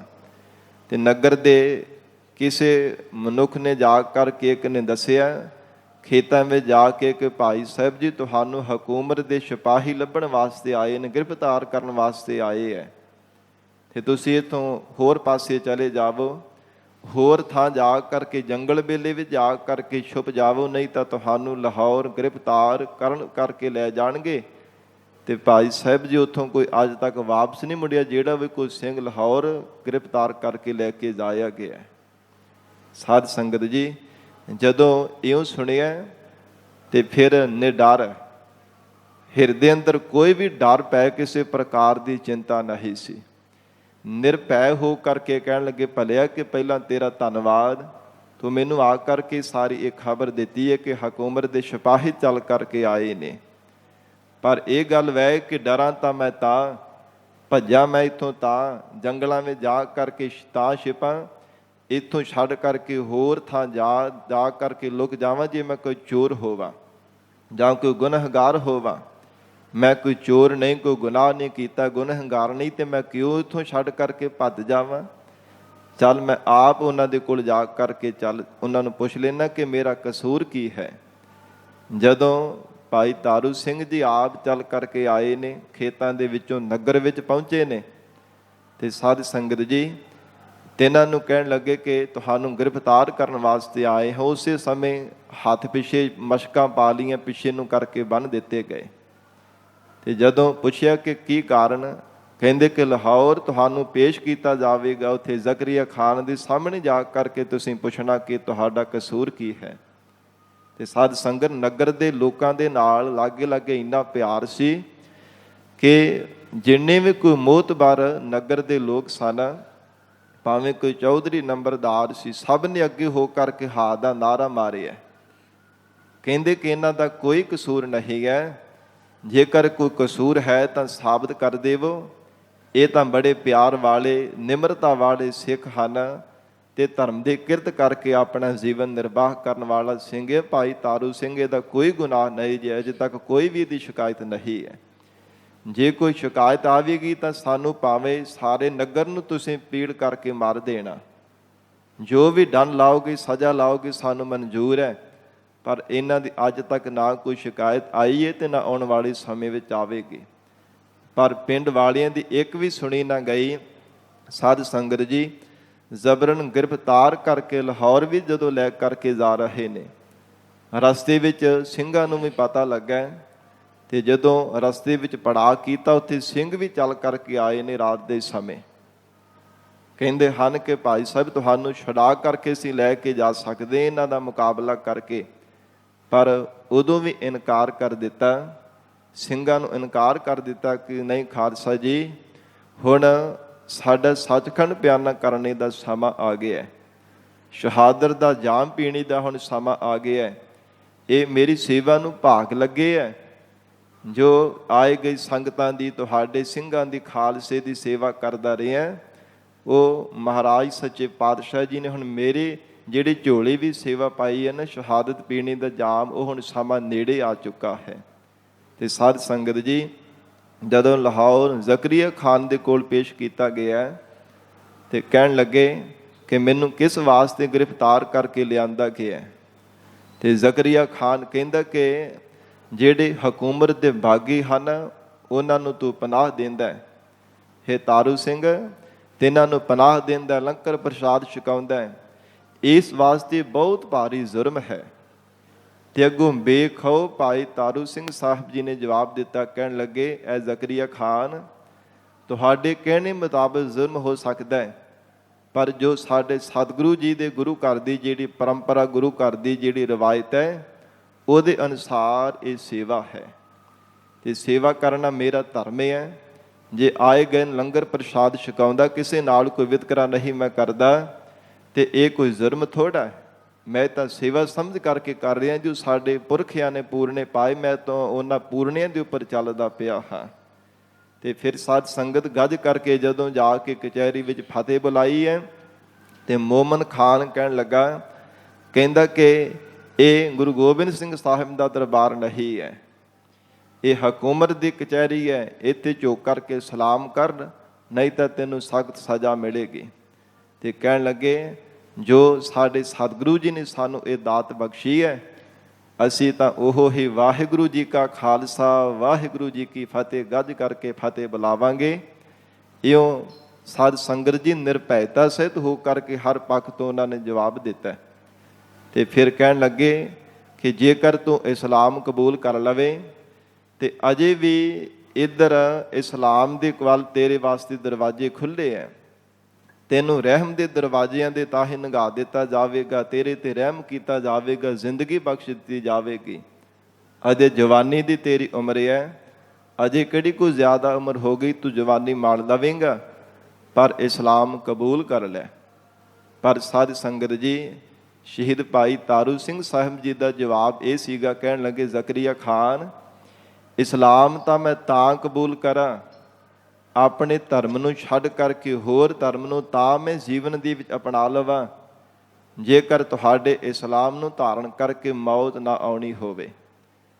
4 ਦਿਨਾਂ ਦੀ ਜਿਹੜੀ ਜ਼ਿੰਦਗੀ ਹੈ ਨਾ, ਇਹਨੂੰ ਮੈਂ ਮੰਨਣ ਦੇ ਵਾਸਤੇ ਆਪਣਾ ਧਰਮ ਛੱਡ ਦੇਵਾਂ, ਇਹ ਕਦਾਚਿਤ ਵੀ ਨਹੀਂ ਹੋ ਸਕਦਾ।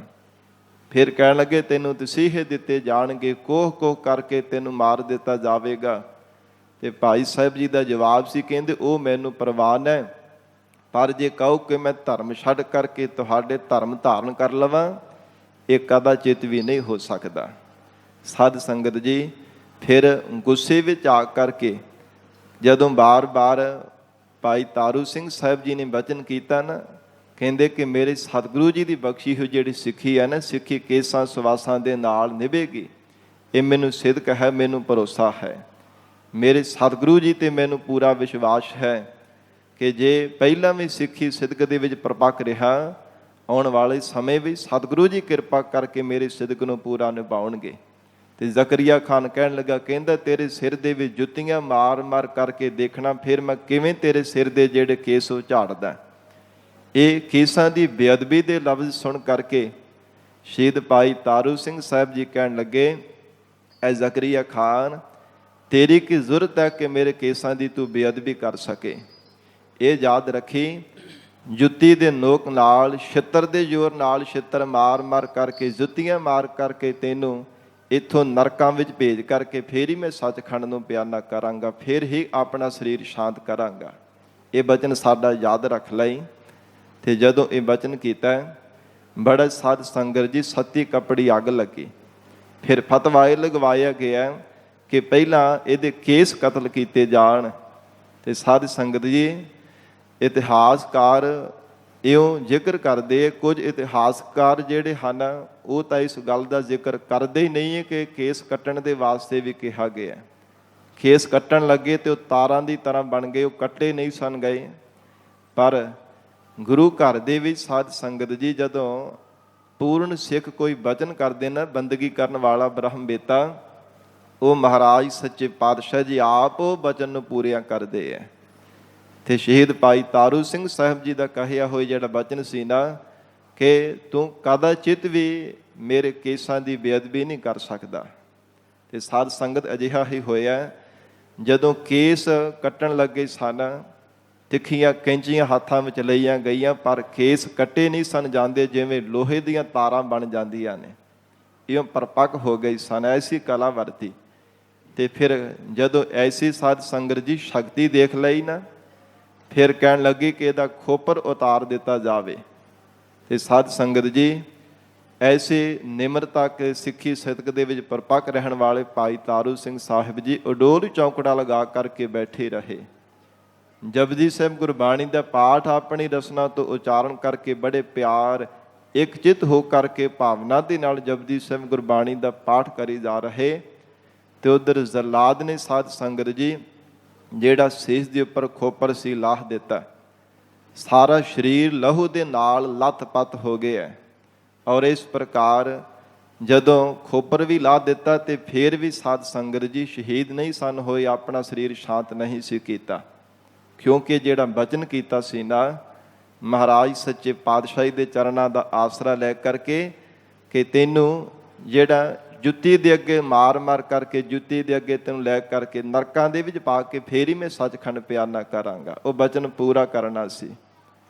ਤੇ ਜਦੋਂ ਇੱਧਰ ਖੋਪਰ ਲਾਹ ਕਰਕੇ, ਖੋਪਰ ਨਿਕਾਸ ਚੌਂਕ ਦੇ ਵਿੱਚ ਸਾਧ ਸੰਗਤ ਜੀ ਟੰਗ ਦਿੱਤਾ ਗਿਆ, ਵਿੱਚ ਤੂੜੀ ਭਰ ਕਰਕੇ ਬੰਨ੍ਹ ਕਰਕੇ, ਕਿ ਜਿਹੜੇ ਵੀ ਲੋਕ ਦੇਖਣਗੇ, ਦੇਖ ਕਰਕੇ ਉਹਨਾਂ ਦੇ ਮਨਾਂ ਦੇ ਵਿੱਚ ਖੌਫ ਪੈਦਾ ਹੋਵੇਗਾ, ਉਹਨਾਂ ਦੇ ਮਨਾਂ ਦੇ ਵਿੱਚ ਡਰ ਪੈਦਾ ਹੋਵੇਗਾ ਕਿ ਹਕੂਮਤ ਇੰਨੇ ਜ਼ਿਆਦਾ ਇਹ ਤਸੀਹੇ ਦੇ ਦੇ ਕਰਕੇ ਕੋਹ ਕਰਕੇ ਮਾਰਦੇ ਆ। ਜਦੋਂ ਅਜਿਹਾ ਕੀਤਾ ਤੇ ਭਾਈ ਸਾਹਿਬ ਜੀ ਦਾ ਜਿਹੜਾ ਸਰੀਰ ਸੀ ਉਹ ਨੇੜੇ ਹੀ ਸਾਧ ਸੰਗਤ ਜੀ ਕਚਹਿਰੀ ਦੇ ਪਾਸ ਇੱਕ ਨਿਖਾਸੂ ਸੀ, ਉਹਦੇ ਵਿੱਚ ਸੁੱਟ ਦਿੱਤਾ ਗਿਆ। ਸਹਿਕਦਾ ਹੋਇਆ ਸਰੀਰ ਅਜੇ ਵੀ ਸਵਾਥ ਚੱਲ ਰਹੇ ਨੇ। ਜਿਹੜੇ ਸਾਧ ਸੰਗਤ ਜੀ ਡਾਕਟਰ ਹੈ, ਕੋਈ ਸਾਇੰਟਿਸਟ ਹੈ, ਵੈਦ ਹਕੀਮ ਇਤਿਆਦਿਕ, ਉਹਨਾਂ ਦਾ ਇਹ ਮੰਨਣਾ ਹੈ ਕਿ ਜੇ ਬੰਦੇ ਦੀ ਦਿਮਾਗ ਦੀ ਨਾਲੀ ਫਟ ਜਾਵੇ ਤੇ ਉਹ ਜਿਉਂਦਾ ਰਹਿ ਹੀ ਨਹੀਂ ਸਕਦਾ। ਤੇ ਕਿੰਨੀਆਂ ਨਾੜਾਂ ਹੋਣਗੀਆਂ ਸਾਧ ਸੰਗਤ ਜੀ, ਕਿੰਨੀਆਂ ਨਾੜੀਆਂ ਜਦੋਂ ਖੋਪੜ ਲਾਇਆ ਹੋਵੇਗਾ ਭਾਈ ਸਾਹਿਬ ਜੀ ਦਾ, ਕਿੰਨੀਆਂ ਨਾੜਾਂ ਉਹਦੇ ਵਿੱਚ ਕੱਟੀਆਂ ਗਈਆਂ ਹੋਣਗੀਆਂ। ਡਾਕਟਰ ਤਾਂ ਕੇਵਲ ਇੱਕੋ ਹੀ ਸਾਧ ਸੰਗਤ ਜੀ ਜਿਹੜੀ ਨਬਜ਼ ਦੱਸਦੇ ਹੈ ਕਿ ਜਿਹੜੀ ਦਿਮਾਗ ਦੀ ਨਾੜੀ ਕੱਟੀ ਜਾਵੇ ਤੇ ਬੰਦੇ ਦਾ ਬਚਾਅ ਨਹੀਂ ਹੋ ਸਕਦਾ। ਤੇ ਜੇ ਗੁਰੂ ਕਿਰਪਾ ਕਰੇ, ਜੇ ਸਿੱਖ ਪੂਰਾ ਹੋਵੇ ਤਾਂ ਸਤਿਗੁਰੂ ਜੀ ਜ਼ਰੂਰ ਆਪਣੇ ਸਿਦਕ ਦੇ, ਸਿੱਖ ਦੇ ਸਿਦਕ ਨੂੰ ਪੂਰਾ ਕਰਦੇ ਹੈ। ਕਹੇ ਹੋਏ ਬਚਨਾਂ ਨੂੰ ਮਹਾਰਾਜ ਆਪ ਕਿਰਪਾ ਕਰਕੇ ਪੂਰੀਆਂ ਕਰਦੇ ਹੈ। ਤੇ ਸਾਧ ਸੰਗਤ ਜੀ 22 ਦਿਨ ਲਗਾਤਾਰ ਇਸੇ ਤਰ੍ਹਾਂ ਹੀ ਭਾਈ ਸਾਹਿਬ ਜੀ ਨੇ ਜਿਉਂਦੇ ਰਹਿਣਾ ਕੀਤਾ ਹੈ। ਉਧਰ ਜ਼ਕਰੀਆ ਖਾਨ ਨੂੰ ਬੰਨ ਪੈ ਗਿਆ, ਉਹਨੂੰ ਪਿਸ਼ਾਬ ਵੀ ਨਹੀਂ ਸੀ ਆਉਂਦਾ ਤੇ ਬੜਾ ਪਰੇਸ਼ਾਨ, ਬੜਾ ਤੰਗ ਹੋਇਆ। ਤੇ ਮਨ ਦੇ ਅੰਦਰ ਫਿਰ ਵਿਚਾਰ ਆਈ ਕਿ ਜ਼ਰੂਰ ਮੇਰੇ ਤੋਂ ਕੋਈ ਨਾ ਕੋਈ ਗੁਨਾਹ ਹੋ ਗਿਆ। ਬੜੇ ਵੈਦ ਹਕੀਮਾਂ ਤੋਂ ਵੀ ਬੜਾ ਇਲਾਜ ਕਰਵਾ ਕਰਕੇ ਦੇਖ ਲਿਆ ਸੀ, ਪਰ ਫਿਰ ਵੀ ਠੀਕ ਨਹੀਂ ਸੀ ਹੋਇਆ। ਉਸ ਸਮੇਂ ਹਕੂਮਤ ਦੇ ਅੰਦਰ ਸਾਧ ਸੰਗਤ ਜੀ ਭਾਈ ਸੁਬੇਗ ਸਿੰਘ ਸਾਹਿਬ ਜੀ ਉਸ ਸਮੇਂ ਡਿਊਟੀ ਕਰਦੇ ਸਨ। ਸਿੱਖ ਜਾਣ ਕਰਕੇ ਵਡੇਰੀ ਉਮਰ ਸੀ। ਤੇ ਫਿਰ ਸਾਧ ਸੰਗਤ ਜਦੋਂ ਭਾਈ ਸੁਬੇਗ ਸਿੰਘ ਜੀ ਨੂੰ ਆਖ ਕਰਕੇ ਬੇਨਤੀ ਕੀਤੀ ਕਿ ਮੇਰੀ ਭੁੱਲ ਬਖਸ਼ਾ ਦਿਓ ਭਾਈ ਤਾਰੂ ਸਿੰਘ ਤੋਂ, ਮੇਰੇ ਤੋਂ ਗੁਨਾਹ ਹੋ ਗਿਆ। ਤੇ ਪਹਿਲਾਂ ਤਾਂ ਮੰਨਦੇ ਨਹੀਂ ਸਨ, ਪਰ ਬਾਰ-ਬਾਰ ਕਹਿਣੀ ਤੇ ਜਦੋਂ ਭਾਈ ਤਾਰੂ ਸਿੰਘ ਸਾਹਿਬ ਜੀ ਦੇ ਕੋਲ ਆਏ ਨੇ ਸਾਧ ਸੰਗਤ ਜੀ, ਆ ਕਰਕੇ ਜਦੋਂ ਜ਼ਕਰੀਆ ਖਾਨ ਦੀ ਹਾਲਤ ਦੱਸੀ ਹੈ ਤੇ ਭਾਈ ਤਾਰੂ ਸਿੰਘ ਸਾਹਿਬ ਜੀ ਕਹਿਣ ਲੱਗੇ ਜਿਹੜਾ ਨਿਕਲਿਆ ਹੋਇਆ ਬਚਨ ਹੈ ਉਹ ਜਿਵੇਂ ਧਨਕ ਦੇ ਚੱਲੇ ਵਿੱਚ ਤੀਰ ਜੋੜ ਕਰਕੇ ਛੱਡੀ ਦਾ ਵਾਪਸ ਨਹੀਂ ਆਉਂਦਾ, ਇਸੇ ਤਰ੍ਹਾਂ ਬਚਨ ਵਾਪਸ ਨਹੀਂ ਆ ਸਕਦਾ। ਦੁਬਾਰਾ ਜਦੋਂ ਫਿਰ ਬੇਨਤੀ ਕੀਤੀ ਹੈ ਤੇ ਕਹਿਣ ਲੱਗੇ ਫਿਰ ਖਾਲਸਾ ਪੰਥ ਇਹਦੇ ਤੇ ਵਿਚਾਰ ਕਰਕੇ ਉਹਨੂੰ ਬਖਸ਼ ਸਕਦਾ ਜੇ ਖਾਲਸਾ ਚਾਹੇ ਤਾਂ, ਜੇ ਪੰਥ ਚਾਹੇ ਤਾਂ ਵਿਚਾਰ ਕਰਕੇ ਉਹਨਾਂ ਦੇ ਨਾਲ ਦੇਖ ਲਓ। ਫਿਰ ਸਿੰਘਾਂ ਦੇ ਨਾਲ ਵੀ ਮਿਲ ਕਰਕੇ ਸਾਧ ਸੰਗਤ ਜੀ ਵਿਚਾਰ ਹੋਈ, ਪਰ ਉਹਨਾਂ ਵੀ ਅੱਗੋਂ ਇਨਕਾਰ ਕਰ ਦਿੱਤਾ ਕਿ ਭਾਈ ਤਾਰੂ ਸਿੰਘ ਸਾਹਿਬ ਜੀ ਬ੍ਰਹਮ ਗਿਆਨੀ ਸਨ, ਧਰਮ ਦੀ ਕਿਰਤ ਕਰਨ ਵਾਲੇ, ਨਿਮਰਤਾਵਾਨ ਹੋ ਕਰਕੇ ਹਰ ਇੱਕ ਦੇ ਅੰਦਰ ਪਰਮੇਸ਼ਰ ਦਾ ਰੂਪ ਜਾਣ ਕਰਕੇ ਸਭ ਦੀ ਸੇਵਾ ਕਰਨ ਵਾਲੇ ਬ੍ਰਹਮ ਗਿਆਨੀ ਸਨ। ਤੇ ਬ੍ਰਹਮ ਗਿਆਨੀ ਦਾ ਨਿਕਲਿਆ ਹੋਇਆ ਬਚਨ ਕਦੇ ਕੋਈ ਟਾੜ ਨਹੀਂ ਸਕਦਾ। ਤੇ ਫੇਰ ਵੀ ਖਾਲਸੇ ਦੀ ਸ਼ਰਨ ਲੈ ਰਹੇ ਆ। ਜ਼ਕਰੀਆ ਖਾਨ ਫਰਿਆਦਾਂ ਕਰ ਰਿਹਾ, ਘਗਿਆਕ ਕਰਕੇ ਬੇਨਤੀਆਂ ਕਰ ਰਿਹਾ। ਤੇ ਭਾਈ ਸਾਹਿਬ ਜੀ ਦਾ ਜਿਹੜਾ ਜੋੜਾ ਹੈ ਨਾ, ਛਿੱਤਰ ਲੈ ਕਰਕੇ ਉਹਦੇ ਸਿਰ ਵਿੱਚ ਮਾਰਿਆ ਜਾਵੇ ਤਾਂ ਫਿਰ ਉਹਦਾ ਬੰਨ ਟੁੱਟੇਗਾ। ਇਹ ਪੰਥ ਨੇ ਸਾਧ ਸੰਗਤ ਜੀ ਸਿੰਘਾਂ ਨੇ ਵਿਚਾਰ ਕਰਕੇ ਦੱਸਿਆ। ਤੇ ਜਦੋਂ ਫਿਰ ਭਾਈ ਸਾਹਿਬ ਜੀ ਦੀਆਂ ਜੁੱਤੀਆਂ ਲੈ ਕਰਕੇ ਜਿਹੜੇ ਚਰਨ ਦਾਸੀਆਂ ਸਨ ਜਾ ਕੇ ਜ਼ਕਰੀਆ ਖਾਨ ਦੇ ਸਿਰ ਦੇ ਵੀ ਜਿਵੇਂ ਜਿਵੇਂ ਮਾਰਦੇ ਤਿਵੇਂ ਤਿਵੇਂ ਉਹਦਾ ਬੰਨ ਟੁੱਟਦਾ ਜਾਂਦਾ। ਤੇ 22 ਦਿਨ ਜੁੱਤੀਆਂ ਖਾਂਦਾ ਰਿਹਾ ਸਿਰ ਦੇ ਵਿੱਚ, ਹਰ ਰੋਜ਼ ਜੁੱਤੀਆਂ ਮਾਰਦੇ ਤੇ ਬੰਨ ਟੁੱਟ ਜਾਂਦਾ, ਨਹੀਂ ਤਾਂ ਫੇਰ ਸਾਧ ਸੰਗਤ ਜੀ ਉਹਦਾ ਬੰਨ ਪੈ ਜਾਂਦਾ ਸੀ। ਜਦੋਂ ਇਵੇਂ ਜੁੱਤੀਆਂ ਖਾ ਖਾ ਕਰਕੇ ਮਰ ਕੇ ਨਰਕਾਂ ਨੂੰ ਚਲਾ ਗਿਆ ਤੇ ਸਿੱਖ ਨੇ ਆ ਕਰਕੇ ਦੱਸਿਆ ਧਰਮਸ਼ਾਲਾ ਵਿੱਚ ਬੈਠੇ ਹੋਏ ਭਾਈ ਸਾਹਿਬ ਜੀ ਨੂੰ ਕਿ ਭਾਈ ਸਾਹਿਬ ਜੀ ਜ਼ਕਰੀਆ ਖਾਨ ਮਰ ਗਿਆ ਹੈ, ਇਹ ਦੁਖੀ ਹੋ ਕਰਕੇ ਉਹਨੇ ਮਰਨਾ ਕੀਤਾ ਹੈ। ਤੇ ਫਿਰ ਸਾਧ ਸੰਗਤ ਜੀ ਕਹਿਣ ਲੱਗੇ, ਕਹਿੰਦੇ ਇਹੋ ਹੀ ਅਸੀਂ ਵਚਨ ਪੂਰਾ ਕਰਨਾ ਸੀ, ਹੁਣ ਅਸੀਂ ਵੀ ਸੱਚਖੰਡ ਪਿਆਨਾ ਕਰ ਦੇਣਾ। ਤੇ ਜਪਜੀ ਸਾਹਿਬ ਗੁਰਬਾਣੀ ਦਾ ਪਾਠ ਕਰਕੇ ਫਿਰ ਅਮਰ ਸ਼ਹੀਦ ਭਾਈ ਤਾਰੂ ਸਿੰਘ ਸਾਹਿਬ ਜੀ ਨੇ ਸਾਧ ਸੰਗਤ ਆਪਣਾ ਸਰੀਰ ਸ਼ਾਂਤ ਕੀਤਾ ਸੀ, ਜਿਸ ਬਾਬਤ ਜ਼ਿਕਰ ਆਉਂਦਾ ਹੈ ਕਿ 1 ਸਾਵਣ ਸੰਮਤ 1802 ਬਿਕਰਮੀ ਨੂੰ ਆਪ ਜੀ ਦੀ ਸ਼ਹਾਦਤ ਹੋਈ ਹੈ। ਅੱਜ ਸਾਧ ਸੰਗਤ ਜੀ ਸ਼ਹੀਦ ਭਾਈ ਤਾਰੂ ਸਿੰਘ ਸਾਹਿਬ ਜੀ ਦੀ ਸ਼ਹਾਦਤ ਦਾ ਜੋ ਦਿਵਸ ਹੈ, ਸ਼ਹੀਦੀ ਦਿਹਾੜਾ ਹੈ, ਤਿੰਨਾਂ ਦੀ ਸ਼ਹਾਦਤ ਨੂੰ ਰੋਮ ਰੋਮ ਕਰਕੇ ਪ੍ਰਣਾਮ ਹੈ। ਆਓ ਹੁਣ ਪਿਆਰ ਦੇ ਨਾਲ ਸਤਿਗੁਰੂ ਅਰਜਨ ਦੇਵ ਸਾਹਿਬ ਮਹਾਰਾਜ ਜੀ ਦੀ ਰਸਨਾ ਤੋਂ ਉਚਾਰਨ ਕੀਤੀ ਹੋ ਪਾਵਨ ਬਾਣੀ ਜੋ 12ਮਾਹਾ ਹੈ। ਸਤਿਗੁਰੂ ਜੀ ਨੇ ਸਾਵਣ ਦੇ ਮਹੀਨੇ ਦੁਆਰਾ ਜੋ ਸਾਨੂੰ ਉਪਦੇਸ਼ ਬਖਸ਼ਿਆ ਹੈ, ਪਿਆਰ ਦੇ ਨਾਲ ਗੁਰੂ ਚਰਨਾਂ ਵਿੱਚ ਬੈਠ ਕੇ ਸਰਵਣ ਕਰੀਏ। ਇੱਕ ਵਾਰ ਧੰਨ ਸ਼੍ਰੀ ਗੁਰੂ ਗ੍ਰੰਥ ਸਾਹਿਬ ਮਹਾਰਾਜ ਜੀ ਨੂੰ ਸੀਸ ਝੁਕਾ ਕੇ ਰਸਨਾ ਨੂੰ ਪਵਿੱਤਰ ਕਰਨ ਦੇ ਵਾਸਤੇ ਉਚਾਰਨ ਕਰੀਏ ਜੀ। ਸਤਿਨਾਮ ਸ੍ਰੀ ਵਾਹਿਗੁਰੂ ਸਾਹਿਬ ਜੀ। ਸਾਵਣ ਸਰਸੀ ਕਾਮਣੀ। ਧੰਨ ਸਤਿਗੁਰੂ ਸ੍ਰੀ ਗੁਰੂ ਅਰਜਨ ਦੇਵ ਸਾਹਿਬ ਜੀ ਮਹਾਰਾਜ ਹਜੂਰ ਸਾਵਣ ਦੇ ਮਹੀਨੇ ਦੁਆਰਾ ਪਾਵਨ ਸ਼ਬਦ ਦੇ ਅੰਦਰ ਉਪਦੇਸ਼ ਬਖਸ਼ਿਸ਼ ਕਰ ਰਹੇ ਹਨ। ਇਸ ਸ਼ਬਦ ਦੇ ਅੰਦਰ ਮਹਾਰਾਜ ਸਾਹਿਬ ਜੀ ਨੇ ਰੂਪਕ ਅਲੰਕਾਰ ਬਣਾ ਕਰਕੇ ਜੀਵ ਰੂਪ ਸਖੀ ਦਾ ਅਲੰਕਾਰ ਬਣਾ ਕੇ ਉਪਦੇਸ਼ ਬਖਸ਼ਿਸ਼ ਕੀਤਾ ਹੈ। ਜਿਵੇਂ ਸਾਧ ਸੰਗਤ ਜੀ 6 ਰੁੱਤਾਂ ਹਨ, ਇੱਕ ਰੁੱਤ ਦੇ ਵਿੱਚ 2 ਮਹੀਨੇ ਆਉਂਦੇ ਆ, 12 ਮਹੀਨੇ ਹਨ ਸਾਲ ਦੇ ਅੰਦਰ, 2 ਮਹੀਨੇ ਜਿਹੜੇ ਇੱਕ ਰੁੱਤ ਦੇ ਵਿੱਚ ਆਉਂਦੇ ਆ। ਔਰ ਇਸ ਪ੍ਰਕਾਰ ਜਿਹੜਾ ਸਾਉਣ ਦਾ ਮਹੀਨਾ ਹੈ, ਸਾਧ ਸੰਗਤ ਜੀ ਜਿਵੇਂ ਭਾਵੇਂ ਇਸ ਇਲਾਕੇ ਦੇ ਅੰਦਰ ਭਾਵ ਇੱਥੇ ਨਾਂਦੇੜ ਦੀ ਧਰਤੀ ਤੇ ਇੱਥੇ ਤਾਂ ਬਰਸਾਤਾਂ ਪਹਿਲਾਂ ਸ਼ੁਰੂ ਹੋ ਜਾਂਦੀ ਹੈ, ਪਰ ਜਿਵੇਂ ਪੰਜਾਬ ਹੈ ਹੋਰ ਇਲਾਕੇ ਹੈ ਉੱਥੇ ਸਾਉਣ ਦੇ ਮਹੀਨੇ ਵੀ ਸਾਧ ਸੰਗਤ ਜੀ ਬਰਸਾਤਾਂ ਸ਼ੁਰੂ ਹੁੰਦੀਆਂ, ਮੀਂਹ ਪੈਂਦਾ ਹੈ। ਤੇ ਜਿਹੜੀ ਜੇਠ ਹਾੜ ਦੀ ਗਰਮੀ ਹੈ ਸਾਧ ਸੰਗਤ ਜੀ ਇਹਦੇ ਵਿੱਚ ਇੰਨੀ ਜ਼ਿਆਦਾ ਤਪਸ਼ ਪੈਣ ਲੱਗ ਪੈਂਦੀ ਹੈ ਕਿ ਜੀਵ ਜੰਤੂ ਵੀ ਕਰਲਾਉਣ ਲੱਗ ਪੈਂਦੇ। ਪਾਣੀ ਵੀ ਪੀਣ ਵਾਸਤੇ ਜੀਵ ਜੰਤੂਆਂ ਨੂੰ, ਪਸ਼ੂ ਪਰਿੰਦਿਆਂ ਨੂੰ ਕਿਤੇ ਮਿਲਦਾ ਨਹੀਂ ਹੈ। ਜੀਵ ਵੀ ਤਪਸ਼ ਦੇ ਨਾਲ ਕਰਲਾਉਣ ਲੱਗ ਪੈਂਦੇ ਹੈ। ਹਰ ਇੱਕ ਜੀਵ ਪ੍ਰਮਾਤਮਾ ਦੇ ਚਰਨਾਂ ਵਿੱਚ ਅਰਦਾਸ ਕਰਦਾ ਹੈ, ਪਰਮਾਤਮਾ ਜੀਵਾਂ ਤੇ ਤਰਸ ਕਰਦਾ, ਦਇਆ ਕਰਕੇ ਫਿਰ ਵਰਖਾ ਕਰਦਾ ਹੈ। ਸਾਧ ਸੰਗਤ ਜੀ, ਫਿਰ ਜੀਵ ਜਿਹੜੇ ਹਨ ਉਹ ਤਾਂ ਬੜਾ ਫਿਰ ਆਪਣੇ ਖੁਸ਼ੀ ਦੇ ਨਾਲ ਜੀਵਨ ਜਿਹੜਾ ਬਤੀਤ ਕਰਨ ਲੱਗ ਪੈਂਦੇ ਹੈ। ਜ਼ਰੂਰੀ ਨਹੀਂ ਹੈ ਕਿ ਮਾਨਸ ਜਾਤੀ ਭਾਵੇਂ ਪਸ਼ੂ ਪਰਿੰਦੇ ਹੈ, ਛੋਟੇ ਔਰ ਵੱਡੇ ਆਕਾਰਾਂ ਦੇ ਜੀਵ ਹੈ, ਪਾਣੀ ਤੋਂ ਬਿਨਾਂ ਕਿਸੇ ਦਾ ਵੀ ਜੀਵਨ ਨਹੀਂ ਹੋ ਸਕਦਾ। ਗੁਰਬਾਣੀ ਦਾ ਬਚਨ ਹੈ, ਪਹਿਲਾ ਪਾਣੀ ਜੀਉ ਹੈ, ਜਿਤ ਹਰਿਆ ਸਭ ਕੋਏ। ਜੇ ਮਨੁੱਖ ਹੈ, ਪਸ਼ੂ ਪਰਿੰਦੇ ਹੈ, ਤੇ ਬਨਸਪਤ ਵੀ ਪਾਣੀ ਤੋਂ ਬਿਨਾਂ ਵੱਧ ਫੁੱਲ ਨਹੀਂ ਸਕਦੀ। ਸਾਧ ਸੰਗਤ ਜੀ, ਜਿੰਨੇ ਵੀ ਸੰਸਾਰ ਭਰ ਦੇ ਜੀਵ, ਹਰ ਇੱਕ ਮਹਾਰਾਜ ਕਹਿੰਦੇ ਜੀਵ ਦੇ ਵਾਸਤੇ ਪਾਣੀ ਦੀ ਲੋੜ ਹੈ। ਤੇ ਫਿਰ ਜਦੋਂ ਪਰਮਾਤਮਾ ਜੀਵਾਂ ਤੇ ਦਇਆ ਕਰਕੇ ਮੀਂਹ ਪਾਉਂਦਾ, ਮੀਂਹ ਪਿਆ ਪਰਮੇਸ਼ਰ ਪਾਇਆ, ਜੀ ਜੰਤ ਸਭ ਸੁਖੀ ਵਸਾਇਆ, ਬੜੇ ਸੁੱਖਾਂ ਦੇ ਨਾਲ ਆਪਣਾ ਜੀਵਨ ਮਹਾਰਾਜ ਕਹਿੰਦੇ ਜੀਵ ਸਾਰੇ ਫਿਰ ਬਤੀਤ ਕਰਦੇ ਹਨ। ਇਹ ਤਾਂ ਸਾਧ ਸੰਗਤ ਜੀ ਬਾਹਰੀ ਭਾਵ ਦੇ ਵਿੱਚ ਹੈ। ਤੇ ਹਜ਼ੂਰ ਨੇ ਜੀਵਨ ਦੀ ਸਫਲਤਾ ਦੇ ਵਾਸਤੇ ਅੰਤਰੀ ਭਾਵ ਦੇ ਅੰਦਰ ਜੋ ਉਪਦੇਸ਼ ਬਖਸ਼ਿਸ਼ ਕੀਤਾ ਹੈ ਕਿ ਮਨੁੱਖ ਦਾ ਜੀਵਨ ਹੀ ਸਾਉਣ ਦਾ ਮਹੀਨਾ ਹੈ। ਮਨੁੱਖ ਦਾ ਜੀਵਨ ਹੀ ਸਾਉਣ ਦਾ ਮਹੀਨਾ ਹੈ।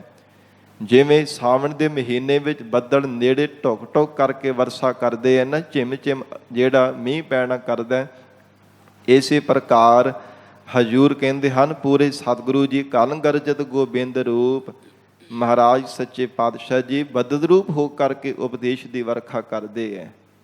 ਗਰੀਬ ਨਵਾਜ਼ ਸਤ ਸੰਗਤ ਰੂਪੀ ਧਰਤੀ ਤੇ ਬਦਦ ਰੂਪ ਹੋ ਕਰਕੇ ਮਹਾਰਾਜ ਐਸੀ ਝਿਮ ਝਿਮੀ ਵਰਖਾ ਕਰਦੇ ਹੈ ਕਿ ਜਿਹੜੇ ਸਾਧ ਸੰਗਤ ਜੀ ਜੋ ਗਿਆਸੂ ਰੂਪ ਜੀਵ ਹਨ, ਜੋ ਗਿਆਸੂ ਰੂਪ ਅਬੀਹ ਹਨ, ਤੇ ਜਿਵੇਂ ਵਰਖਾ ਦੇ ਵਿੱਚ ਸਵੰਤੀ ਬੂੰਦ, ਨਛੱਤਰ ਦੀ ਬੂੰਦ ਡਿੱਗਦੀ ਹੈ ਨਾ ਦੇਵਨੇਤ ਨਾਲ, ਤੇ ਜਦੋਂ ਬਬੀਹੀ ਦੀ ਮੁੱਖ ਵਿੱਚ ਪੈ ਜਾਂਦੀ ਉਹਦੀ ਪਿਆਸ ਬੁੱਝ ਜਾਂਦੀ ਹੈ।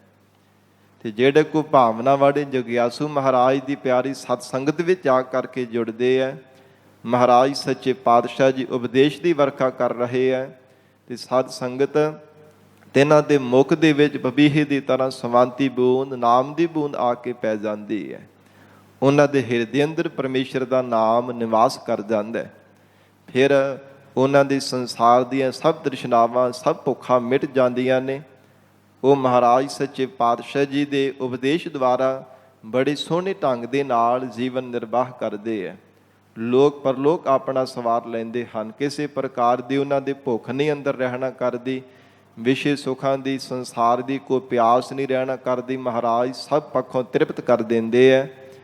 ਔਰ ਇਸ ਪ੍ਰਕਾਰ ਸਾਧ ਸੰਗਤ ਜੀ ਜਿਹੜਾ ਬਨਸਪਤ ਦੇ ਵਿੱਚ ਜਵਾਹਾ ਹੁੰਦਾ ਹੈ ਨਾ, ਵਰਖਾ ਹੋਣ ਦੇ ਨਾਲ ਉਹ ਸੜ ਜਾਂਦਾ ਹੈ। ਜਵਾਹਾ ਜਦੋਂ ਮੀਂਹ ਪੈਂਦਾ ਉਹ ਸੜ ਜਾਂਦਾ ਹੈ। ਤੇ ਜਿਹੜੇ ਜਵਾਹੇ ਦੀ ਤਰ੍ਹਾਂ ਕੋਈ ਈਰ ਖਾਲੂ ਗੁਰੂ ਘਰ ਦੇ ਨਿੰਦਕ ਹੁੰਦੇ ਆ ਨਾ, ਸਾਖਤ ਪੁਰਸ਼ ਹੁੰਦੇ ਆ, ਜਦੋਂ ਸਤਿਗੁਰੂ ਜੀ ਦਾ ਉਪਦੇਸ਼ ਫਲਾਦੇਸ਼ ਸਰਵਣ ਕਰਵਾਇਆ ਜਾ ਰਿਹਾ ਹੁੰਦਾ, ਮਹਾਰਾਜ ਸੱਚੇ ਪਾਤਸ਼ਾਹ ਦੀ ਬਦਲ ਰੂਪ ਹੋ ਕਰਕੇ ਉਪਦੇਸ਼ ਦੀ ਵਰਖਾ ਕਰਦੇ ਨੇ। ਉਹਨਾਂ ਨਿੰਦਕਾਂ ਤੇ ਗੁਰੂ ਘਰ ਦੇ ਜਿਹੜੇ ਈਰ ਖਾਲੂ ਹੁੰਦੇ ਸਾਖਤ ਪੁਰਸ਼ ਹਨ, ਉਹਨਾਂ ਦੇ ਹਿਰਦੇ ਸੜਦੇ ਆ, ਤਪਦੇ ਆ, ਕ੍ਰਿਜਦੇ, ਜਵਾਹੇ ਦੀ ਤਰ੍ਹਾਂ ਉਹ ਸੜਨਾ ਸ਼ੁਰੂ ਹੋ ਜਾਂਦੇ ਹਨ। ਮਹਾਰਾਜ ਗਰੀਬ ਨਵਾਜ਼ ਸਤਿਗੁਰੂ ਜੀ ਐਸਾ ਰੂਪਕ ਅਲੰਕਾਰ ਬਣਾ ਕੇ ਉਪਦੇਸ਼ ਬਖਸ਼ਿਸ਼ ਕਰ ਰਹੇ ਆ। ਪਿਆਰ ਨਾਲ ਸਰਵਣ ਕਰੀਏ ਜੀ। ਸਾਵਣ ਸਰਸੀ ਕਾਮਣੀ। ਸ੍ਰੀ ਗੁਰੂ ਅਰਜਨ ਦੇਵ ਸਾਹਿਬ ਮਹਾਰਾਜ ਸਾਵਣ ਦੇ ਮਹੀਨੇ ਦੁਆਰਾ ਫਰਮਾਉਂਦੇ ਨੇ, ਕਾਮਣੀ ਨਾਮ ਇਸਤਰੀ ਦਾ ਹੈ। ਹਜ਼ੂਰ ਕਹਿੰਦੇ ਉਹ ਕਾਮਣੀ, ਉਹ ਇਸਤਰੀ ਰਸਾਂ ਦੀ ਸਹਿਤ ਹੋ ਗਈ ਹੈ। ਹਿਰਦੇ ਅੰਦਰ ਡਾਢਾ ਉਹਦੇ ਆਨੰਦ ਪ੍ਰਾਪਤ ਹੋ ਗਿਆ ਹੈ। ਚਰਨ ਕਮਲ ਸਿਓ ਪਿਆਰ। ਜਿਸ ਦਾ ਆਪਣੇ ਪਤੀ ਦੇ ਚਰਨਾਂ ਦੇ ਨਾਲ, ਚਰਨ ਕਮਲਾਂ ਦੇ ਨਾਲ ਡਾਢਾ ਪਿਆਰ ਲੱਗਾ ਹੈ। ਹਿਰਦਿਓਂ ਪਿਆਰ ਵਿੱਚ ਭਿੱਜ ਕਰਕੇ ਆਪਣੇ ਪਤੀ ਨੂੰ ਯਾਦ ਕਰਦੀ ਹੈ। ਤੇ ਸਾਧ ਸੰਗਤ ਅਸੀਂ ਸੰਸਾਰ ਭਰ ਦੇ ਤਮਾਮ ਸਭ ਜੀਵ ਰੂਪ ਇਸਤਰੀਆਂ ਹਾਂ। ਪਤੀ ਅਕਾਲ ਪੁਰਖ ਪਰਮਾਤਮਾ ਹੈ ਜੋ ਪੁਰਖ ਸਰੂਪ ਹੈ। ਏਕਾ ਪੁਰਖ ਸਬਾਈ ਨਾਰ, ਇੱਕ ਅਕਾਲ ਪੁਰਖ ਪਰਮੇਸ਼ਰ ਹੈ ਜੋ ਸਾਰੀ ਸ੍ਰਿਸ਼ਟੀ ਦਾ ਮਾਲਕ, ਸਭ ਦਾ ਪਤੀ ਹੈ। ਤੇ ਹਜ਼ੂਰ ਕਹਿੰਦੇ ਜਿਸ ਦਾ ਵਾਹਿਗੁਰੂ ਦੇ ਚਰਨ ਕਮਲਾਂ ਦੇ ਨਾਲ ਪਿਆਰ ਲੱਗ ਗਿਆ, ਸਤਿਗੁਰੂ ਜੀ ਕਹਿੰਦੇ ਸਾਵਣ ਸਰਸੀ ਕਾਮਣੀ, ਉਹ ਜੀਵ ਰੂਪ ਸਖੀ, ਭਾਗਾਂ ਵਾਲੀ ਜਗਿਆਸੂ ਰੂਪ ਸਖੀ, ਉਹ ਰਸਾਂ ਦੀ ਸਹਿਤ ਹੋ ਗਈ ਹੈ। ਸਰਸੀ ਭਾਵ ਹਿਰਦੇ ਕਰਕੇ ਕਣਾ, ਉਹਨੂੰ ਰਸ ਪ੍ਰਾਪਤ ਹੋ ਗਿਆ ਹੈ। ਹਿਰਦੇ ਕਰਕੇ, ਨੇਤਰਾਂ ਕਰਕੇ ਵੀ, ਕੰਨਾਂ ਕਰਕੇ ਵੀ, ਰਸਨਾ ਕਰਕੇ ਵੀ ਉਹਨੂੰ ਹਰ ਪੱਖ ਤੋਂ ਰਸ ਹੀ ਪ੍ਰਾਪਤ ਹੁੰਦਾ ਹੈ। ਕਿਉਂਕਿ ਮਹਾਰਾਜ ਜੀ ਦੇ ਗੁਰਬਾਣੀ ਅੰਦਰ ਬਚਨ ਹਨ ਕਿ ਗੁਰਮੁਖਾਂ ਦੀ ਜਿਹੜੀ ਦ੍ਰਿਸ਼ਟੀ ਹੈ ਨਾ, ਦੇਖਣ ਦੇ ਵਿੱਚ ਵੀ ਮਹਾਰਾਜ ਕਹਿੰਦੇ ਉਹ ਪ੍ਰਮਾਤਮਾ ਨੂੰ ਹੀ ਦੇਖਦੇ ਹੈ।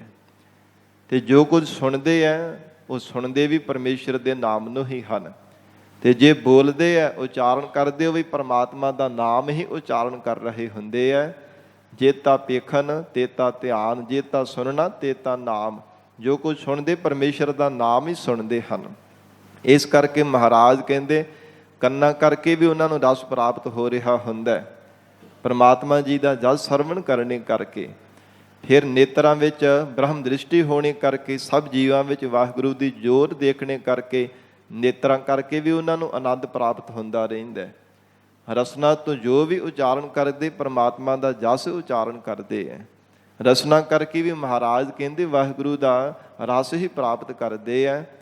ਐਸੀਆਂ ਜਿਹੜੀਆਂ ਮਹਾਤਮਾ ਰੂਪ ਸਖੀਆਂ ਹਨ, ਸਤਿਗੁਰੂ ਜੀ ਕਹਿੰਦੇ ਚਰਨ ਕਮਲ ਸਿਓ ਪਿਆਰ, ਜਿਨ੍ਹਾਂ ਦਾ ਵਾਹਿਗੁਰੂ ਦੇ ਚਰਨ ਕਮਲਾਂ ਦੇ ਨਾਲ ਪਿਆਰ ਲੱਗ ਗਿਆ, ਉਹ ਜਾਣੋ ਕਿ ਜੀਵ ਰੂਪ ਸਖੀਆਂ ਅਥਵਾ ਮਹਾਤਮਾ ਰੂਪ ਸਖੀਆਂ ਰਸਾਂ ਦੀ ਸਹਿਤ ਹੋ ਗਈਆਂ ਹਨ।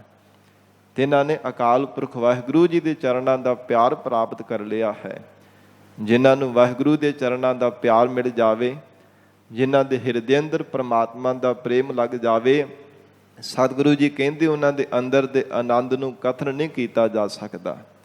ਨਾ ਕਲਮ ਦੇ ਨਾਲ, ਨਾ ਰਸਨਾ ਦੇ ਨਾਲ ਉਸ ਨੂੰ ਬਿਆਨ ਕੀਤਾ ਜਾ ਸਕਦਾ ਹੈ। ਕਿਸੇ ਵੀ ਢੰਗ, ਕਿਸੇ ਵੀ ਪੱਖੋਂ ਉਹਨਾਂ ਦੇ ਹਿਰਦੇ ਦਾ ਆਨੰਦ, ਅੰਦਰ ਦਾ ਰਹੱਸ ਕਹਿਆ ਹੀ ਨਹੀਂ ਜਾ ਸਕਦਾ ਕਿ ਕਿੰਨਾ ਵਾਹਿਗੁਰੂ ਨੇ ਹਿਰਦੇ ਅੰਦਰ ਉਹਨਾਂ ਨੂੰ ਰਸ ਬਖਸ਼ਿਆ ਹੈ। ਕਿਉਂਕਿ ਜਿਹੜੇ ਦੁਨਿਆਵੀ ਰਸ ਹੈ ਨਾ, ਕੋਈ ਵਿਸ਼ੇ ਸੁੱਖਾਂ ਦਾ ਰਸ ਮਾਣਨ ਦਾ, ਕੋਈ ਪਦਾਰਥਾਂ ਦਾ, ਕੋਈ ਛਕਣ ਦਾ, ਕੋਈ ਪਦਾਰਥਾਂ ਨੂੰ ਭੋਗਣ ਦਾ, ਕੋਈ ਵਿਸ਼ੇ ਸੁੱਖਾਂ ਨੂੰ ਮਾਣਨ ਦਾ, ਇਹ ਰਸ ਤਾਂ ਸਾਧ ਸੰਗਤ ਜੀ ਕਹੇ ਜਾ ਸਕਦੇ ਆ, ਬਿਆਨ ਕੀਤੇ ਜਾ ਸਕਦੇ ਆ। ਜਿਨ੍ਹਾਂ ਨੂੰ ਕੇਵਲ ਇਹ ਵਿਸ਼ੇ ਸੁੱਖਾਂ ਨੂੰ ਕਟੋਰੇ ਦੇ ਪਾਣੀ ਦੀ ਤਰ੍ਹਾਂ ਕਿਹਾ ਕਿ ਠੇਡਾ ਲੱਗ ਜਾਵੇ ਤੇ ਡੁੱਲ ਜਾਂਦਾ, ਇਹਨਾਂ ਕੋ ਰਸ ਵਿਸ਼ੇ ਸੁੱਖਾਂ ਦਾ ਹੈ। ਔਰ ਇਸ ਪ੍ਰਕਾਰ ਜਿਹੜਾ ਵਾਹਿਗੁਰੂ ਦੇ ਚਰਨਾਂ ਦਾ ਰਸ ਹੈ, ਪਰਮਾਤਮਾ ਦੇ ਚਰਨਾਂ ਦਾ ਜਿਹੜਾ ਪ੍ਰੇਮ ਦਾ ਰਸ ਹੈ, ਉਹ ਕਹਿਣੇ ਕਥਨੇ ਤੋਂ ਬਾਹਰ ਹੈ। ਇਹ ਦੁਨਿਆਵੀ ਰਸਾਂ ਕਸਾਂ ਤੋਂ ਸਭ ਤੋਂ ਉੱਚਾ ਤੇ ਸੁੱਚਾ ਤੇ ਐਸਾ ਪਰਮ, ਸਭ ਤੋਂ ਵੱਡਾ ਪਰਮੇਸ਼ਰ ਦੇ ਚਰਨਾਂ ਦਾ ਪਿਆਰ ਦਾ ਰਸ ਹੈ, ਜੋ ਕਥਨ ਕੀਤਾ ਹੀ ਨਹੀਂ ਜਾ ਸਕਦਾ। ਧੰਨ ਗੁਰੂ ਅਰਜਨ ਦੇਵ ਸਾਹਿਬ ਮਹਾਰਾਜ ਹਜ਼ੂਰ ਕਹਿੰਦੇ ਨੇ, ਜਿਨ੍ਹਾਂ ਦਾ ਵਾਹਿਗੁਰੂ ਦੇ ਚਰਨ ਕਮਲਾਂ ਦੇ ਨਾਲ ਪਿਆਰ ਲੱਗ ਗਿਆ, ਹਿਰਦੇ ਹੋ ਕੇ ਪਰਮਾਤਮਾ ਦੇ ਚਰਨਾਂ ਵਿੱਚ ਪਿਆਰ ਵਿੱਚ ਭਿੱਜੇ ਹੋਏ ਰੱਬ ਨੂੰ ਯਾਦ ਕਰਦੇ ਰਹਿੰਦੇ ਹੈ, ਐਸੇ ਗੁਰਮੁਖ ਪਿਆਰੇ, ਐਸੀਆਂ ਮਹਾਤਮਾ ਜੀਵ ਰੂਪ ਸਖੀਆਂ ਸਦਾ ਹੀ ਰਸ ਦੇ ਰਹਿਤ ਰਹਿੰਦੀਆਂ ਹਨ। ਮਨ ਤਨ ਰਤਾ ਸੱਚ ਰੰਗ, ਉਹਨਾਂ ਦਾ ਮਨ ਵੀ ਅਤੇ ਤਨ ਵੀ ਸੱਚੇ ਪਰਮਾਤਮਾ ਦੇ ਪ੍ਰੇਮ ਰੰਗ ਦੇ ਵਿੱਚ ਰਤਾ ਰਹਿੰਦਾ ਹੈ। ਮਨ ਕਰਕੇ, ਤਨ ਕਰਕੇ ਪਰਮੇਸ਼ਰ ਦੇ ਨਾਮ ਦੇ ਵਿੱਚ ਆਪਣੇ ਮਨ ਨੂੰ ਰੰਗ ਕਰਕੇ ਰੱਖਦੀਆਂ ਹਨ।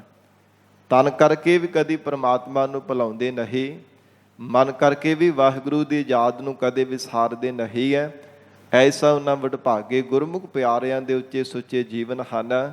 ਸਾਧ ਸੰਗਤ ਜੀ ਆਪਣੀ ਰਸਨਾ ਤੋਂ ਵੀ ਮੁਖ ਤੋਂ ਵਾਹਿਗੁਰੂ ਵਾਹਿਗੁਰੂ ਉਚਾਰਨ ਕਰਦੇ ਰਹਿੰਦੇ ਹੈ। ਹਿਰਦੇ ਕਰਕੇ ਵੀ ਪ੍ਰਮਾਤਮਾ ਜੀ ਦੀ ਯਾਦ ਵਿੱਚ ਜੁੜੇ ਰਹਿੰਦੇ ਹੈ। ਐਸਾ ਮਹਾਰਾਜ ਕਹਿੰਦੇ ਤਨ ਅਤੇ ਮਨ ਕਰਕੇ ਵਾਹਿਗੁਰੂ ਦਾ ਸੱਚੇ ਨਾਮ ਦਾ ਰੰਗ ਉਹਨਾਂ ਨੂੰ ਚੜ੍ਹਿਆ ਰਹਿੰਦਾ। ਮਨ ਤਨ ਰਤਾ ਸੱਚ ਰੰਗ।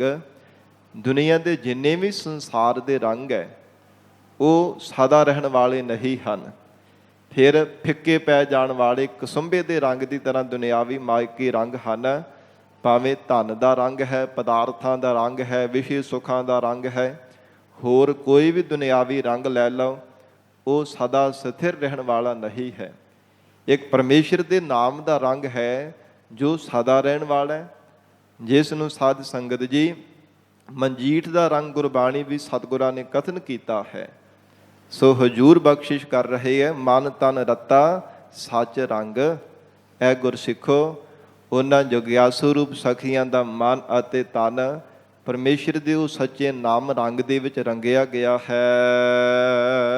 ਇੱਕੋ ਨਾਮ ਆਧਾਰ, ਜਿਨ੍ਹਾਂ ਨੂੰ ਕੇਵਲ ਇੱਕੋ ਹੀ ਇੱਕ ਪਰਮੇਸ਼ਰ ਦੇ ਨਾਮ ਦਾ ਹੀ ਆਸਰਾ ਹੈ। ਸਾਧ ਸੰਗਤ ਜੀ ਉਹਨਾਂ ਦਾ ਖਾਣਾ ਪਹਿਨਣਾ, ਵਿਚਾਰ ਕਰਨੀ, ਆਪਣਾ ਸੰਗੀ ਸਾਥੀ, ਮਾਤਾ ਪਿਤਾ, ਸਭ ਕੁਝ ਪਰਮੇਸ਼ਰ ਦੇ ਨਾਮ ਨੂੰ ਹੀ ਗੁਰਮੁਖਾਂ ਨੇ ਸਮਝਿਆ ਹੈ ਕਿ ਵਾਹਿਗੁਰੂ ਦਾ ਨਾਮ ਹੀ ਸਾਡਾ ਜੀਵਨ ਹੈ। ਪਰਮੇਸ਼ਰ ਦਾ ਨਾਮ ਹੀ ਸਾਡਾ ਮਾਤਾ ਪਿਤਾ ਦੀ ਤਰ੍ਹਾਂ, ਰਿਸ਼ਤੇਦਾਰਾਂ, ਸਖੇ ਸੰਬੰਧੀਆਂ, ਮਿੱਤਰਾਂ ਦੀ ਤਰ੍ਹਾਂ ਸਾਡੇ ਨਾਲ ਨਿਭਣ ਵਾਲਾ ਹੈ, ਸਾਡੀ ਰੱਖਿਆ ਕਰਨ ਵਾਲਾ ਹੈ। ਵਾਹਿਗੁਰੂ ਦਾ ਨਾਮ ਹੀ ਸਾਡਾ ਲੋਕ ਪਰਲੋਕ ਵਿੱਚ ਸਹਾਇਕ ਹੋਣ ਵਾਲਾ ਹੈ। ਪਰਮੇਸ਼ਰ ਦਾ ਨਾਮ ਹੀ ਸਾਡੇ ਜੀਵਨ ਦਾ ਅਸਲ ਜਿਹੜਾ ਆਹਾਰ, ਇਹ ਅਸਲ ਸਾਡੀ ਜ਼ਿੰਦਗੀ ਹੈ। ਪਰਮੇਸ਼ਰ ਦਾ ਨਾਮ, ਵਾਹਿਗੁਰੂ ਜੀ ਦਾ ਸਿਮਰਨ ਹੈ।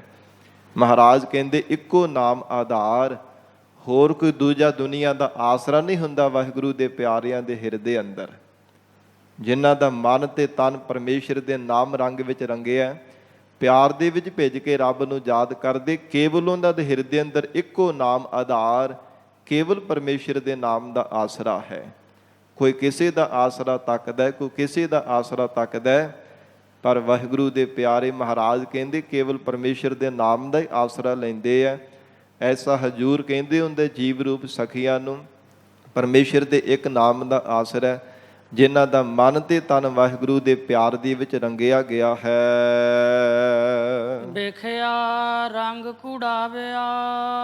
ਹੇ ਸਤਿਗੁਰੂ ਜੀ, ਜਿਹੜੇ ਸੰਸਾਰ ਦੇ ਹੋਰ ਵਿਸ਼ੇ ਸੁੱਖਾਂ ਦੇ ਰੰਗ ਹਨ, ਮਹਾਰਾਜ ਸੰਸਾਰ ਦੇ ਜੀਵ ਤਾਂ ਉਹਨਾਂ ਵਿੱਚ ਪਰਚੇ ਰਹਿੰਦੇ ਹੈ। ਬਹੁਤਾਤ ਵਿੱਚ ਬਹੁਤੇ ਲੋਕ ਸੰਸਾਰ ਦੇ ਵਿੱਚ ਉਹਦੇ ਵਿੱਚ ਹੀ ਪਰਚੇ ਰਹਿੰਦੇ ਨੇ, ਪਰ ਮਹਾਰਾਜ ਕਹਿੰਦੇ ਉਹ ਜਾਣੋ ਕਿ ਝੂਠਾ ਹੈ। ਵਿਖਿਆ ਰੰਗ ਕੂੜਾਵਿਆ, ਉਹ ਸੱਚਾ ਨਹੀਂ ਹੈ, ਉਹ ਝੂਠਾ ਹੈ। ਜਿਹੜਾ ਵਿਸ਼ਿਆਂ ਦਾ, ਵਿਕਾਰਾਂ ਦਾ, ਸੰਸਾਰ ਦੇ ਸੁੱਖਾਂ ਦਾ ਰੰਗ ਹੈ, ਉਹ ਸਦਾ ਰਹਿਣ ਵਾਲਾ ਨਹੀਂ ਹੈ। ਉਹ ਤਾਂ ਥੋੜ੍ਹੇ ਸਮੇਂ ਵਿੱਚ ਹੀ ਲਹਿ ਜਾਣ ਵਾਲਾ ਹੈ। ਜਦੋਂ ਸਾਧ ਸੰਗਤ ਜੀ ਕੋਈ ਔਕੜ ਦਾ ਸਮਾਂ ਆਉਂਦਾ ਹੈ, ਉਦੋਂ ਵਿਸ਼ੇ ਸੁੱਖਾਂ ਦਾ ਰੰਗ ਵੀ ਭੁੱਲ ਜਾਂਦਾ ਹੈ। ਕੋਈ ਜਿਵੇਂ ਜਦੋਂ ਦੁੱਖਾਂ ਦੀ ਵਰਖਾ ਹੁੰਦੀ ਹੈ ਨਾ, ਕੋਈ ਰੋਗਾਂ ਦੀ ਵਰਖਾ ਹੁੰਦੀ ਹੈ, ਸਰੀਰ ਤੇ ਰੋਗ ਲੱਗ ਜਾਂਦਾ ਹੈ, ਜਾਂ ਕੋਈ ਦੁੱਖ ਆ ਕੇ ਚੰਬੜ ਜਾਂਦਾ ਹੈ, ਦੁੱਖਾਂ ਤੇ ਰੋਗਾਂ ਦੀ ਵਰਖਾ ਹੋਣੇ ਕਰਕੇ ਫਿਰ ਜਿਹੜਾ ਵਿਸ਼ੇ ਸੁੱਖਾਂ ਦਾ ਰੰਗ ਲਹਿ ਜਾਂਦਾ ਹੈ, ਥੋੜ੍ਹੇ ਸਮੇਂ ਵਿੱਚ ਹੀ ਉਹ ਲਹਿ ਜਾਂਦਾ ਹੈ, ਡੱਬ ਖੜੱਬਾ ਹੋ ਜਾਂਦਾ, ਉਤਰ ਜਾਂਦਾ। ਪਰ ਪਰਮੇਸ਼ਰ ਦੇ ਨਾਮ ਦਾ ਰੰਗ ਕਦਾਚਿਤ ਵੀ ਲਹਿੰਦਾ ਨਹੀਂ ਹੈ, ਕਦਾਚਿਤ ਵੀ ਫਿੱਕਾ ਨਹੀਂ ਪੈਂਦਾ, ਡੱਬ ਖੜੱਬਾ ਨਹੀਂ ਹੁੰਦਾ, ਸਦਾ ਇਕਸਾਰ ਇੱਕੋ ਜਿਹਾ ਹੀ ਰਹਿੰਦਾ ਹੈ। ਸੋ ਹਜੂਰ ਨੇ ਉਚਾਰਨ ਕੀਤਾ ਹੈ, ਹੇ ਗੁਰਸਿੱਖੋ, ਵਿਖਿਆ ਰੰਗ ਕੂੜਾਵਿਆ। ਇਹ ਜਾਣੋ ਕਿ ਝੂਠਾ ਹੈ ਜਿਹੜਾ ਵਿਸ਼ੇ ਤੇ ਵਿਕਾਰਾਂ ਦਾ ਰੰਗ ਹੈ, ਸਦਾ ਰਹਿਣ ਵਾਲਾ ਨਹੀਂ ਹੈ। ਦੇਸਨ ਸਭੇ ਸਾਰ। ਕਿਉਂਕਿ ਜਿਨ੍ਹਾਂ ਨੇ ਵੀ ਇਸ ਝੂਠੇ ਕੂੜੇ ਰੰਗ ਨੂੰ ਜ਼ਿੰਦਗੀ ਵਿੱਚ ਧਾਰਨ ਕੀਤਾ, ਆਪਣੇ ਮਨ ਨੂੰ ਇਹ ਝੂਠੇ ਰੰਗ ਦੇ ਵਿੱਚ ਰੰਗਿਆ, ਉਹ ਸਭ ਦਿਸਨ ਸਭੇ ਛਾਰ, ਉਹ ਸਾਰੇ ਸਵਾਰੂਪ ਹੀ ਹੁੰਦੇ ਹੋਏ ਨਜ਼ਰ ਆ ਰਹੇ ਹਨ। ਦਿਸਨ ਦਿਸ ਰਹੇ ਹੈ, ਉਹ ਸਾਹਮਣੇ ਜਗ ਜ਼ਾਹਰ ਹੈ। ਮਹਾਰਾਜ ਕਹਿੰਦੇ ਜਿਨ੍ਹਾਂ ਨੇ ਇਹ ਵਿਸ਼ੇ ਸੁੱਖਾਂ ਦੇ ਵਿੱਚ ਆਪਣੇ ਮਨ ਨੂੰ ਰੰਗਿਆ, ਇਹ ਬਿਖ ਜ਼ਹਿਰ ਦੀ ਤਰ੍ਹਾਂ ਵਿਸ਼ਿਆਂ ਵਿਕਾਰਾਂ ਦੇ ਸੁੱਖਾਂ ਵਿੱਚ ਆਪਣੇ ਮਨ ਨੂੰ ਰੰਗ ਲਿਆ, ਦਿਸਨ ਸਭੇ ਛਾਰ। ਉਹ ਜਾਣੋ ਕਿ ਤੁਹਾਡੇ ਸਾਹਮਣੇ ਦੇਖਦਿਆਂ ਹੀ ਦੇਖਦਿਆਂ ਸਭ ਨੇ ਛਾਰ ਸਵਾਹ ਰੂਪੀ ਹੋ ਜਾਣਾ। ਜਿਵੇਂ ਸਾਧ ਸੰਗਤ ਜੀ ਸਵਾਹ ਹੋ ਜਾਂਦੀ, ਤਾਂ ਮਹਾਰਾਜ ਕਹਿੰਦੇ ਉਹਨਾਂ ਦਾ ਜੀਵਨ ਸਵਾਹ ਦੀ ਤਰ੍ਹਾਂ ਹੋ ਜਾਂਦਾ। ਉਹ ਆਪਣਾ ਲੋਕ ਤੇ ਪਰਲੋਕ ਸਵਾਰ ਨਹੀਂ ਸਕਦੇ, ਜਿਹੜੇ ਪਰਮੇਸ਼ਰ ਦੇ ਨਾਮ ਰੰਗ ਨੂੰ ਛੱਡ ਕੇ ਵਿਸ਼ੇ ਸੁੱਖਾਂ ਦੇ ਰੰਗ ਦੇ ਵਿੱਚ ਪਰਚੇ ਰਹਿੰਦੇ ਹੈ, ਕੇਵਲ ਸੰਸਾਰ ਦੇ ਅੰਦਰ ਹੀ ਗਲਤਾਨ ਹੋਏ ਰਹਿੰਦੇ ਹਨ। ਮਨ ਅੰਦਰ ਤਾਂ ਇਉਂ ਪ੍ਰਤੀਤ ਹੁੰਦਾ ਹੈ ਕਿ ਜਿਵੇਂ ਉਹ ਵਿਸ਼ਿਆਂ ਨੂੰ ਭੋਗ ਰਹੇ ਨੇ, ਪਰ ਬਾਅਦ ਵਿੱਚ ਪਤਾ ਲੱਗਦਾ ਕਿ ਵਿਸ਼ੇ ਵਿਕਾਰ ਹੀ ਉਹਨਾਂ ਨੂੰ ਭੋਗ ਕਰਕੇ ਚਲੇ ਜਾਂਦੇ ਹੈ। ਮਹਾਰਾਜ ਕਹਿੰਦੇ ਬਾਅਦ ਵਿੱਚ ਉਹ ਜੀਵ ਪਛਤਾਤਾਪ ਕਰਦੇ ਰਹਿੰਦੇ ਆ। ਸਵਾਦ ਦੀ ਤਰ੍ਹਾਂ ਸਰੀਰ ਜਦੋਂ ਨਕਾਰਾ ਹੋ ਜਾਂਦਾ, ਫਿਰ ਬਾਅਦ ਵਿੱਚ ਪਛਤਾਉਂਦੇ ਝੂਰਦੇ ਹੀ ਚਲੇ ਜਾਂਦੇ ਆ। ਇਸ ਕਰਕੇ ਹਜੂਰ ਕਹਿੰਦੇ ਹਨ ਜਿਹੜਾ ਵਿਸ਼ਿਆਂ ਵਿਕਾਰਾਂ ਦਾ ਜ਼ਹਿਰ ਦੀ ਤਰ੍ਹਾਂ ਇਹ ਰੰਗ ਹੈ, ਸਭ ਸਵਾਹ ਰੂਪ ਹੀ ਜਾਣਨਾ ਕਰੋ। ਹਰ ਅੰਮ੍ਰਿਤ ਬੂੰਦ ਸੁਹਾਵਣੀ। ਜੋ ਆਤਮਿਕ ਰਸ ਦੇਣ ਵਾਲੀ, ਅਮਰ ਕਰ ਦੇਣ ਵਾਲੀ ਪਰਮੇਸ਼ਰ ਦੇ ਨਾਮ ਦੀ ਬੂੰਦ ਹੈ, ਮਹਾਰਾਜ ਕਹਿੰਦੇ ਬੜੀ ਸੁਹਾਵਣੀ ਹੈ, ਸੋਭਾ ਵਾਲੀ ਹੈ। ਜੀਵਨ ਵੀ ਬੜਾ ਸੁਹਾਵਣਾ ਬਣਾਉਣ ਵਾਲੀ ਪਰਮੇਸ਼ਰ ਦੇ ਨਾਮ ਦੀ, ਨਾਮ ਅੰਮ੍ਰਿਤ ਦੀ ਜੋ ਬੂੰਦ ਹੈ, ਜੋ ਅਕਾਲ ਪੁਰਖ ਵਾਹਿਗੁਰੂ ਜੀ ਦੀ ਬਖਸ਼ੀ ਹੋਈ ਨਾਮ ਅੰਮ੍ਰਿਤ ਦੀ ਸਵਾਂਤੀ ਬੂੰਦ ਦੀ ਤਰ੍ਹਾਂ ਇਹ ਅਮੋਲਕ ਦਾਤ ਹੈ। ਮਿਲ ਸਾਧੂ ਪੀਵਨ ਹਾਰ। ਪਰ ਮਿਲਦੀ ਤਾਂ ਹੈ ਜੇ ਸਾਧੂ ਜਨਾਂ ਦੀ ਸੰਗਤ ਕਰਦਾ ਹੈ, ਸਤਿਪੁਰਸ਼ਾਂ ਦੀ ਸੰਗਤ ਵਿੱਚ ਮਿਲ ਕੇ ਪਰਮੇਸ਼ਰ ਦਾ ਜਸ ਉਚਾਰਨ ਕਰੇ, ਸ਼ਰਧਾ ਵਿਸ਼ਵਾਸ ਰੂਪ ਕੰਨਾਂ ਦੇ ਨਾਲ ਸਰਵਣ ਕਰੇ, ਤਾਂ ਮਹਾਰਾਜ ਕਹਿੰਦੇ ਨਾਮ ਅੰਮ੍ਰਿਤ ਦੀ ਬੂੰਦ ਨੂੰ ਪੀਤਾ ਜਾ ਸਕਦਾ ਹੈ। ਮੇਰੇ ਸਾਧੂ ਪੀਵਨਹਾਰ, ਹੇ ਜੀਵਾ ਮਹਾਰਾਜ ਦੀ ਪਿਆਰੀ ਸਾਧ ਸੰਗਤ ਵਿੱਚ ਮਿਲ ਕੇ ਪਰਮੇਸ਼ਰ ਦਾ ਜਸ ਸਰਵਣ ਕਰਿਆ ਕਰ, ਤਾਂ ਹੀ ਵਾਹਿਗੁਰੂ ਦੇ ਨਾਮ ਅੰਮ੍ਰਿਤ ਦੀ ਬੂੰਦ ਨੂੰ ਪੀ ਸਕੇਗਾ। ਹੋਰ ਕੋਈ ਵੀ ਸੰਸਾਰ ਦੇ ਸਾਧਨ ਦੁਆਰਾ ਵਾਹਿਗੁਰੂ ਦੇ ਨਾਮ ਅੰਮ੍ਰਿਤ ਨੂੰ ਪਾਇਆ ਨਹੀਂ ਜਾ ਸਕਦਾ। ਇਹ ਸਤਿਗੁਰੂ ਜੀ ਦੀ ਪਿਆਰੀ ਸਾਧ ਸੰਗਤ ਹੈ, ਨਾਮ ਜਪਣ ਵਾਲੇ ਬ੍ਰਹਮ ਬੇਤਿਆਂ ਸਤਿਪੁਰਸ਼ਾਂ ਦੀ ਸੰਗਤ ਹੈ, ਜਿੱਥੋਂ ਪਰਮਾਤਮਾ ਦੇ ਨਾਮ ਅੰਮ੍ਰਿਤ ਦੀ ਬੂੰਦ ਪ੍ਰਾਪਤ ਹੋ ਜਾਂਦੀ ਹੈ। ਜਿਸ ਨਾਮ ਅੰਮ੍ਰਿਤ ਸਵਾਂਤੀ ਬੂੰਦ ਦੇ ਮਿਲਣੇ ਕਰਕੇ ਸਭ ਸੰਸਾਰ ਦੀਆਂ ਤ੍ਰਿਸ਼ਨਾਵਾਂ, ਸਭ ਸੰਸਾਰ ਭਰ ਦੇ ਸੁੱਖਾਂ ਦੀਆਂ ਭੁੱਖਾਂ ਮਿਟ ਜਾਂਦੀਆਂ ਨੇ। ਜੀਵ ਹਿਰਦੇ ਕਰਕੇ ਸੰਤੋਖੀ ਹੋ ਜਾਂਦਾ ਹੈ, ਤੇ ਐਸਾ ਅੰਦਰ ਕਰਕੇ ਜੀਵ ਨੂੰ ਸੁੱਖ ਮਿਲਦਾ ਹੈ, ਜਿਹਦੇ ਸਮਾਨ ਕੋਈ ਸੰਤੋਖੀ ਪੁਰਸ਼ ਦੇ ਸਮਾਨ ਕੋਈ ਦੁਨੀਆ ਦਾ ਬੰਦਾ ਸੁਖੀ ਨਹੀਂ ਹੋ ਸਕਦਾ। ਪਰਮਾਤਮਾ ਐਸਾ ਹਿਰਦੇ ਦਾ ਸੁੱਖ ਦਿੰਦਾ ਹੈ। ਬਾਣ ਤਿਣ ਪ੍ਰਭ ਸੰਗ ਮੌਲਿਆ। ਜਿਨ੍ਹਾਂ ਨੂੰ ਨਾਮ ਅੰਮ੍ਰਿਤ ਬੂੰਦ ਦੀ ਦਾਤ ਮਿਲ ਜਾਂਦੀ ਹੈ, ਸਤਿਗੁਰੂ ਅਰਜਨ ਦੇਵ ਸਾਹਿਬ ਮਹਾਰਾਜ ਕਹਿੰਦੇ ਉਹਨਾਂ ਦੀਆਂ ਨੇਤਰਾਂ ਦੇ ਵਿੱਚ, ਉਹਨਾਂ ਦੀ ਦ੍ਰਿਸ਼ਟੀ ਦੇ ਵਿੱਚ ਪਰਮਾਤਮਾ ਸਭ ਥਾਵਾਂ ਤੇ ਮੌਲਿਆ ਹੋਇਆ, ਵਰਤਦਾ ਹੋਇਆ ਨਜ਼ਰ ਆ ਰਿਹਾ ਹੁੰਦਾ। ਜਿੱਥੇ ਵੀ ਦੇਖਦੇ ਹੈ, ਵਣ ਜੰਗਲਾਂ ਵਿੱਚ ਤੇ ਤ੍ਰਿਣ ਘਾਹ ਦੇ ਵਿੱਚ, ਤੀਲੇ ਤੀਲੇ ਵਿੱਚ, ਕਣ ਕਣ ਦੇ ਵਿੱਚ ਉਹਨਾਂ ਨੂੰ ਰੱਬ ਨਜ਼ਰ ਆਉਂਦਾ। ਵਣ ਤਿੰਨ ਪ੍ਰਭ ਸੰਗ ਮੌਲਿਆ, ਕਿ ਪਰਮਾਤਮਾ ਜੰਗਲਾਂ ਵਿੱਚ ਜੰਗਲਾ ਰੂਪ ਹੋ ਕਰਕੇ ਵਰਤ ਰਿਹਾ ਹੈ। ਪਰਮਾਤਮਾ ਘਾਹਾਂ ਵਿੱਚ ਜਿਹੜੇ ਛੋਟੇ ਛੋਟੇ ਕਣ ਕਣਾ ਰੂਪ ਹੋ ਕਰਕੇ ਵਰਤ ਰਿਹਾ। ਪੰਛੀਆਂ ਵਿੱਚ ਪੰਛੀਆਂ ਰੂਪ ਹੋ ਕਰਕੇ ਪਰਮਾਤਮਾ ਵਰਤ ਰਿਹਾ। ਤਮਾਮ ਸੰਸਾਰ ਭਰ ਦੇ ਜੀਵਾਂ ਦੇ ਅੰਦਰ ਵਾਹਿਗੁਰੂ ਤੂੰ ਆਪ ਹੀ ਵਰਤ ਰਿਹਾ ਹੈ। ਸਮਰੱਥ ਪੁਰਖ ਅਪਾਰ। ਕੈਸਾ ਉਹ ਪਰਮੇਸ਼ਰ ਵਰਤ ਰਿਹਾ ਹੈ? ਮਹਾਰਾਜ ਕਹਿੰਦੇ ਸਰਬ ਕਲਾ ਸਮਰੱਥ ਹੈ। ਸਮਰੱਥ ਪੁਰਖ ਜਿਹੜਾ ਪੁਰਸ਼ਾਰਥ ਕਰਨ ਵਾਲਾ, ਪੂੰ ਆਦਿਕ ਨਰਕਾਂ ਤੋਂ ਰੱਖਿਆ ਕਰਨ ਵਾਲਾ, ਫਿਰ ਇੱਕੋ ਹੀ ਸਾਰੀ ਸ੍ਰਿਸ਼ਟੀ ਨੂੰ ਪੈਦਾ ਕਰਨ ਵਾਲਾ ਜੋ ਪੁਰਖ ਸਰੂਪ ਹੈ, ਅਪਾਰ, ਜਿਸ ਦੇ ਉਰਾਰ ਪਾਰ ਦਾ ਕਦੇ ਅੰਤ ਨਹੀਂ ਪਾਇਆ ਜਾ ਸਕਦਾ। ਪ੍ਰਕਿਰਤੀ ਦੇ ਉਰਾਰ ਪਾਰ ਦਾ ਅੰਤ ਨਹੀਂ ਪੈਂਦਾ, ਪਰ ਮਹਾਰਾਜ ਕਹਿੰਦੇ ਉਹ ਪ੍ਰਕਿਰਤੀ ਵਿੱਚ ਹੁੰਦਾ ਹੋਇਆ ਵੀ ਪਰੇ ਤੋਂ ਪਰੇ ਪਰਮਾਤਮਾ ਵਸਦਾ ਹੈ। ਐਸਾ ਅਸੰਗ ਅਪਾਰ ਤੇ ਸਰਬ ਕਲਾ ਸਮਰੱਥ ਉਹ ਪਰਮੇਸ਼ਰ ਹੈ, ਜੋ ਵਣਾਂ ਵਿੱਚ ਵੀ, ਕਣ ਕਣ ਦੇ ਵਿੱਚ ਵੀ ਸਮਾਇਆ ਹੋਇਆ ਹੈ। ਔਰ ਇਸੇ ਪ੍ਰਕਾਰ ਵਣ ਤਿਣ ਪ੍ਰਭ ਸੰਗ ਮੌਲਿਆ। ਹਜੂਰ ਕਹਿੰਦੇ ਹਨ ਵਣਾਂ ਦੀ ਤਰ੍ਹਾਂ ਜਿਹੜੇ ਜੀਵਾਂ ਦੇ ਸਰੀਰ ਹਨ, ਤ੍ਰਿਣਾਂ ਦੀ ਤਰ੍ਹਾਂ ਇਹ ਸਰੀਰਾਂ ਦੇ ਅੰਦਰ ਇੰਦਰੇ ਹਨ। ਇੰਦਰੀਆਂ ਵਿੱਚ ਵੀ ਉਹ ਪਰਮਾਤਮਾ ਵਰਤ ਰਿਹਾ। ਅੱਖਾਂ ਵਿੱਚ ਸਾਧ ਸੰਗਤ ਜੀ ਅੱਖਾਂ ਰੂਪ ਹੋ ਕਰਕੇ ਸੰਸਾਰ ਨੂੰ ਤੱਕਦਾ ਹੈ। ਕੰਨਾਂ ਵਿੱਚ ਕੰਨਾਂ ਰੂਪ ਹੋ ਕਰਕੇ ਸੁਣਦਾ ਹੈ। ਜ਼ੁਬਾਨ ਵਿੱਚ ਜ਼ੁਬਾਨ ਰੂਪ ਹੋ ਕਰਕੇ ਬੋਲਦਾ ਹੈ। ਕਣ ਕਣ ਦੇ ਵਿੱਚ ਇੰਦਰੀਆਂ ਦੇ ਵਿੱਚ ਉਹ ਪਰਮਾਤਮਾ ਸਮਾਇਆ ਹੋਇਆ, ਮੌਲਿਆ ਹੋਇਆ ਹੈ। ਔਰ ਇਸ ਪ੍ਰਕਾਰ ਹਜੂਰ ਨੇ ਉਚਾਰਨ ਕੀਤਾ, ਐਸਾ ਸਰਬ ਕਲਾ ਸਮਰੱਥ ਪੁਰਖ ਤੇ ਅਪਾਰ ਸਰੂਪ ਹੈ, ਜੋ ਸਭ ਥਾਵਾਂ ਤੇ ਵਰਤ ਰਿਹਾ ਹੈ। ਹਰ ਮਿਲਣ ਨੋ ਮਨ ਲੋਚਦਾ।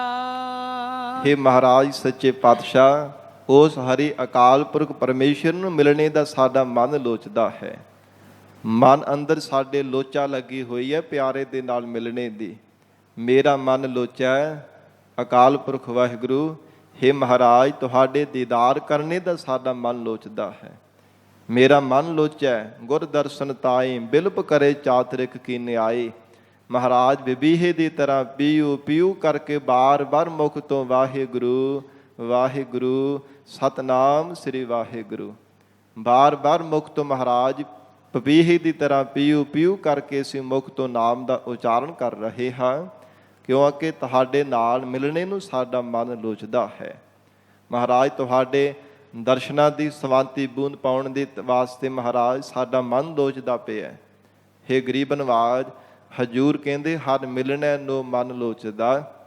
ਜਿਨ੍ਹਾਂ ਦਾ ਮਨ ਲੋਚ ਰਿਹਾ ਨਾ ਪਰਮਾਤਮਾ ਨੂੰ ਮਿਲਣੇ ਨਾਲ, ਹਜੂਰ ਕਹਿੰਦੇ ਉਹ ਬਾਰ-ਬਾਰ ਫਿਰ ਬੇਨਤੀਆਂ ਕਰਦੇ ਨੇ, ਹੇ ਪਰਮਾਤਮਾ, ਜੇ ਆਪ ਜੀ ਨੇ ਕਿਰਪਾ ਕੀਤੀ ਹੈ 84 ਦੇ ਗੇੜੇ ਚੋਂ ਕੱਢ ਕੇ ਮਹਾਰਾਜ ਅਮੋਲਕ ਮਾਨਸ ਜੀਵਨ ਦਾ ਸ਼ੁਭ ਅਵਸਰ ਸਾਨੂੰ ਬਖਸ਼ਿਆ ਤੇ ਕਿਰਪਾ ਕਰੋ ਆਪਣੇ ਦੀਦਾਰ ਬਖਸ਼ਿਸ਼ ਕਰ ਦੇਵੋ।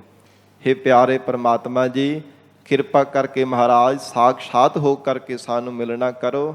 ਇਉਂ ਬਾਰ-ਬਾਰ ਉਹ ਬੇਨਤੀਆਂ ਕਰਦੇ ਨੇ। ਹੇ ਮਹਾਰਾਜ, ਬਹੁਤ ਜਨਮ ਬਿਛਰੇ ਥੇ ਮਾਧਵ, ਇਹੋ ਜਨਮ ਤੁਮਾਰੇ ਲੇਖੇ, ਕਹਿ ਰਵਿਦਾਸ ਆਸ ਲਗ ਜੀਵੋ, ਚਿਰ ਪਇਓ ਦਰਸ਼ਨ ਦੇਖੇ। ਪਤਾ ਨਹੀਂ ਕਿੰਨਾ ਕੁ ਚਿਰ ਹੋ ਗਿਆ, ਚਿਰੰਕਾਲ, ਪਤਾ ਨਹੀਂ ਕਿੰਨੇ ਕੁ ਜਨਮ ਸੰਸਾਰ ਅੰਦਰ ਬਤੀਤ ਹੋ ਗਏ ਹੈ, ਪਰ ਮਹਾਰਾਜ ਤੁਹਾਡੇ ਦੀਦਾਰ ਨਹੀਂ ਅਸੀਂ ਪਾ ਸਕੇ। ਹੁਣ ਆਪ ਨੇ ਸ਼ੁਭ ਅਵਸਰ ਬਖਸ਼ਿਆ ਹੈ, ਕਿਰਪਾ ਕਰੋ ਸਾਨੂੰ ਦਰਸ਼ਨਾਂ ਦੀ ਦਾਤ ਬਖਸ਼ਿਸ਼ ਕਰ ਦੇਵੋ। ਹਜੂਰ ਕਹਿੰਦੇ ਜਿਨ੍ਹਾਂ ਦਾ ਮਨ ਲੋਚਦਾ ਉਹ ਬਾਰ-ਬਾਰ ਬੇਨਤੀਆਂ ਕਰਦੇ ਹਨ। ਕਰਮ ਮਿਲਾਵਣ ਹਾਰ, ਪਰ ਜੀਵ ਦੇ ਕੀਤੇ ਹੋਏ ਪੂਰਬਲੇ ਨਿਸ਼ਕਾਮ ਕਰਮ ਹੀ ਜੀਵ ਨੂੰ ਪਰਮਾਤਮਾ ਦੇ ਨਾਲ ਮਿਲਾਉਣ ਵਾਲੇ ਹਨ। ਕਰਮ ਨਾਮ ਬਖਸ਼ਿਸ਼ ਦਾ ਵੀ ਹੈ। ਸਤਿਗੁਰੂ ਜੀ ਦੀ ਬਖਸ਼ਿਸ਼ ਹੋ ਜਾਵੇ ਨਾ ਜੀਵ ਦੇ ਉੱਪਰ, ਮਹਾਰਾਜ ਤਰੁੱਠ ਕਰਕੇ ਕਿਰਪਾ ਕਰ ਦੇਣ, ਜਨਮਾਂ ਜਨਮਾਂਤਰਾਂ ਦੀ ਪਾਪ ਕਰਮਾਂ ਦੀ ਮੈਲ ਲਾਹ ਕਰਕੇ ਹਿਰਦੇ ਨੂੰ ਸ਼ੁੱਧ ਕਰ ਦੇਣ, ਸੁਭਾਵਕ ਹੀ ਸੁਤੇ ਹੀ ਜੀਵ ਦਾ ਪਰਮਾਤਮਾ ਦੇ ਨਾਲ ਮੇਲ ਹੋ ਜਾਂਦਾ ਹੈ। ਕਰਮ ਮਿਲਾਵਣ ਹਾਰ, ਸਤਿਗੁਰੂ ਜੀ ਦੀ ਬਖਸ਼ਿਸ਼, ਅਕਾਲ ਪੁਰਖ ਵਾਹਿਗੁਰੂ ਦੀ ਰਹਿਮਤ ਹੀ ਜੀਵ ਨੂੰ ਆਪਣੇ ਨਾਲ ਮਿਲਾਉਣ ਵਾਲੀ ਹੈ। ਔਰ ਇਸ ਪ੍ਰਕਾਰ ਮਹਾਰਾਜ ਸਾਹਿਬ ਜੀ ਕਹਿੰਦੇ ਹਨ, ਹੈ ਗੁਰਸਿੱਖੋ, ਜਿਨ੍ਹਾਂ ਨੇ ਨਿਸ਼ਕਾਮ ਕਰਮ ਕੀਤੇ ਹੈ ਨਾ, ਇੱਕ ਜਿੱਤ ਹੋ ਕੇ ਪਰਮਾਤਮਾ ਦੀ ਯਾਦ ਵਿੱਚ ਜੁੜੇ ਹੈ, ਉਹ ਨਿਸ਼ਕਾਮ ਕੀਤੇ ਹੋ ਕਰਮ ਹੀ ਪਰਮਾਤਮਾ ਦੇ ਨਾਲ ਮਿਲਾਉਣ ਵਾਲੇ ਹੋ ਗਏ। ਉਹਨਾਂ ਨਿਸ਼ਕਾਮ ਕਰਮਾਂ ਨੇ ਹੀ ਪਰਮੇਸ਼ਰ ਦੇ ਨਾਲ ਜੀਵ ਨੂੰ ਮਿਲਾਇਆ ਹੈ। ਜਿਨੀ ਸਖੀਏ ਪ੍ਰਭ ਪਾਇਆ, ਜਿਨ੍ਹਾਂ ਮਹਾਤਮਾ ਰੂਪ ਸਖੀਆਂ ਨੇ ਪਤੀ ਪਰਮੇਸ਼ਰ ਨੂੰ ਪਾ ਲਿਆ ਹੈ, ਜਿਨ੍ਹਾਂ ਨੇ ਪਿਆਰੇ ਵਾਹਿਗੁਰੂ ਜੀ ਦੇ ਸਰੂਪ ਦੀ ਪ੍ਰਾਪਤੀ ਕਰ ਲਈ ਹੈ।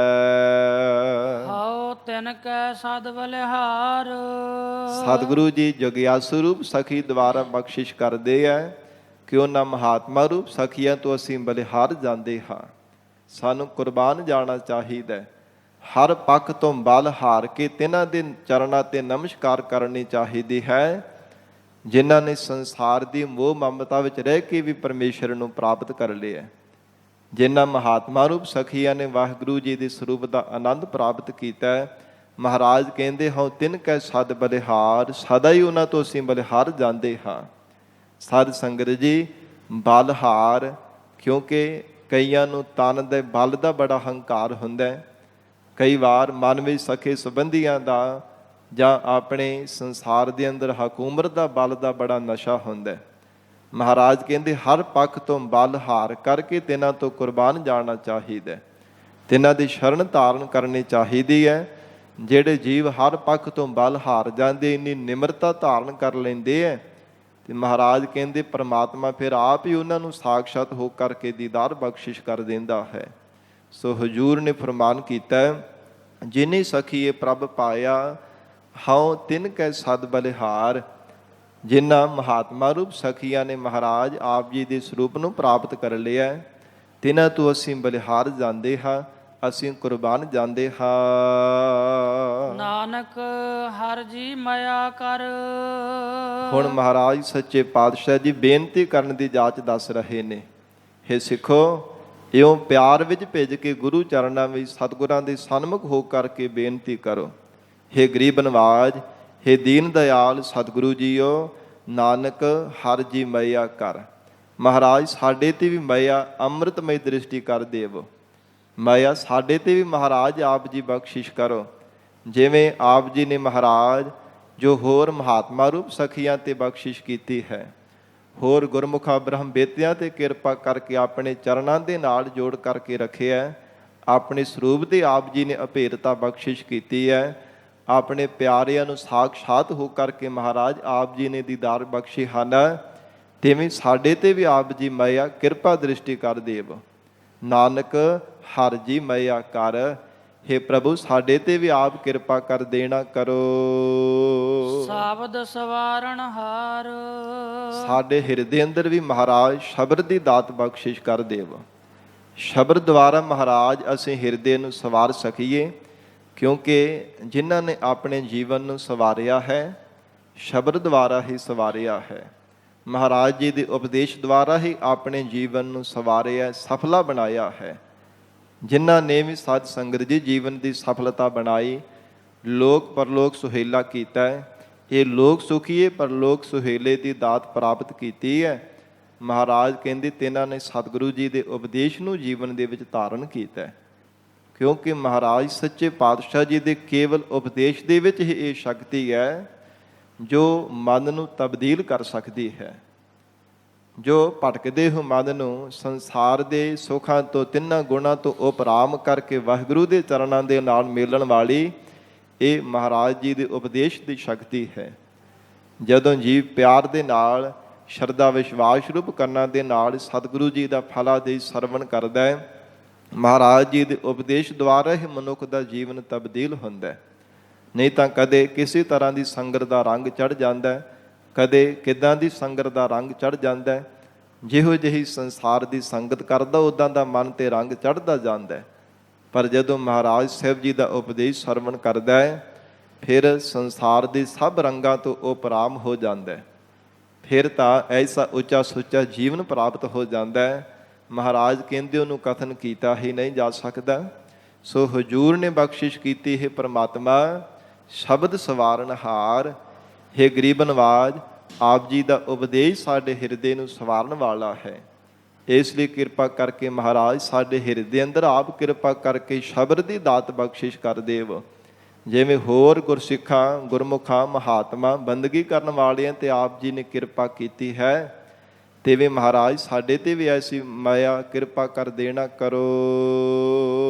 ਸਾਵਣ ਤਨਾ ਸੁਹਾਗਣੀ। ਧੰਨ ਸ਼੍ਰੀ ਗੁਰੂ ਅਰਜਨ ਦੇਵ ਸਾਹਿਬ ਜੀ ਮਹਾਰਾਜ ਹਜੂਰ ਸ਼ਬਦ ਦੀ ਸਮਾਪਤੀ ਦੀਆਂ ਪੰਕਤੀਆਂ ਵਿੱਚ ਉਚਾਰਨ ਕਰ ਰਹੇ ਨੇ।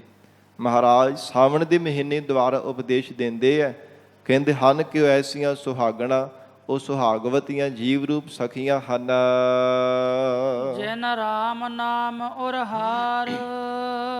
ਜਿਨ੍ਹਾਂ ਨੇ ਪਰਮੇਸ਼ਰ ਦੇ ਨਾਮ ਦਾ ਹਾਰ ਬਣਾ ਕੇ ਆਪਣੇ ਗਲ ਵਿੱਚ ਪਰੋਲਿਆ ਹੈ। ਜਿਨ ਰਾਮ ਨਾਮ ਗਲ ਹਾਰ, ਜਿਨ੍ਹਾਂ ਨੇ ਸਾਧ ਸੰਗਤ ਜੀ ਵਾਹਿਗੁਰੂ ਜੀ ਦੀ ਯਾਦ, ਪਰਮੇਸ਼ਰ ਦੇ ਸਿਮਰਨ ਦਾ ਹਾਰ ਬਣਾ ਕੇ ਆਪਣੇ ਹਿਰਦੇ ਰੂਪ ਕੰਠ ਦੇ ਵਿੱਚ ਪਹਿਨ ਲਿਆ ਹੈ। ਹਿਰਦੇ ਕਰਕੇ ਕਦੇ ਵੀ ਵਿਸਾਰਦੇ ਨਹੀਂ ਹੈ।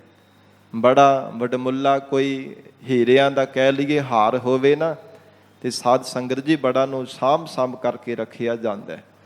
ਮਹਾਰਾਜ ਕਹਿੰਦੇ ਹਿਰਦੇ ਰੂਪ ਘਰ ਦੇ ਅੰਦਰ ਅਥਵਾ ਹਿਰਦੇ ਕੰਠ ਦੇ ਅੰਦਰ ਗੁਰਮੁਖਾਂ ਨੇ ਵਾਹਿਗੁਰੂ ਦੇ ਨਾਮ ਰੂਪ ਹਾਰ ਨੂੰ ਪਰੋ ਕਰਕੇ ਪਾ ਲਿਆ, ਕਦੇ ਵੀ ਵਿਸਾਰਦੇ ਨਹੀਂ ਹੈ।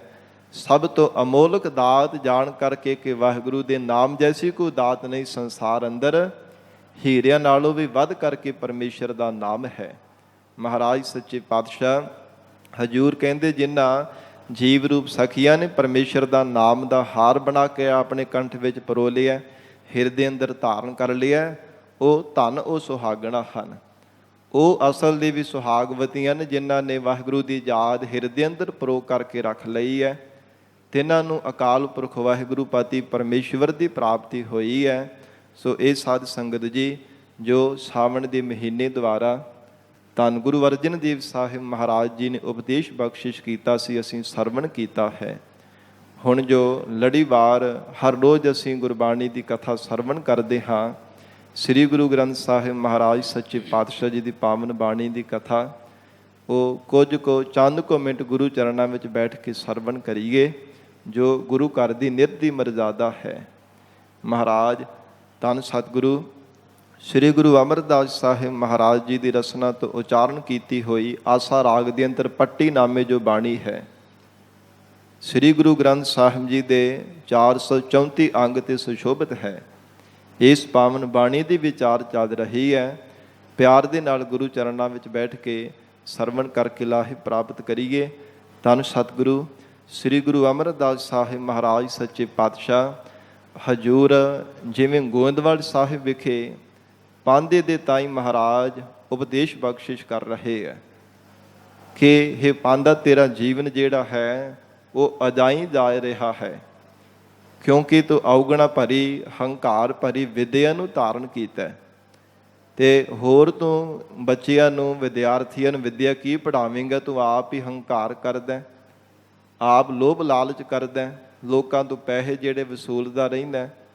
ਇਉਂ ਮਹਾਰਾਜ ਸਾਹਿਬ ਜੀ ਨੇ ਇੱਕ ਇੱਕ ਅੱਖਰ ਦੁਆਰਾ ਜੋ ਉਪਦੇਸ਼ ਬਖਸ਼ਿਸ਼ ਕੀਤਾ ਹੈ, ਗਰੀਬ ਨਵਾਜ ਸਤਿਗੁਰੂ ਜੀ ਫਰਮਾਉਂਦੇ ਆ, ਪਿਆਰ ਨਾਲ ਸਰਵਣ ਕਰੀਏ ਜੀ।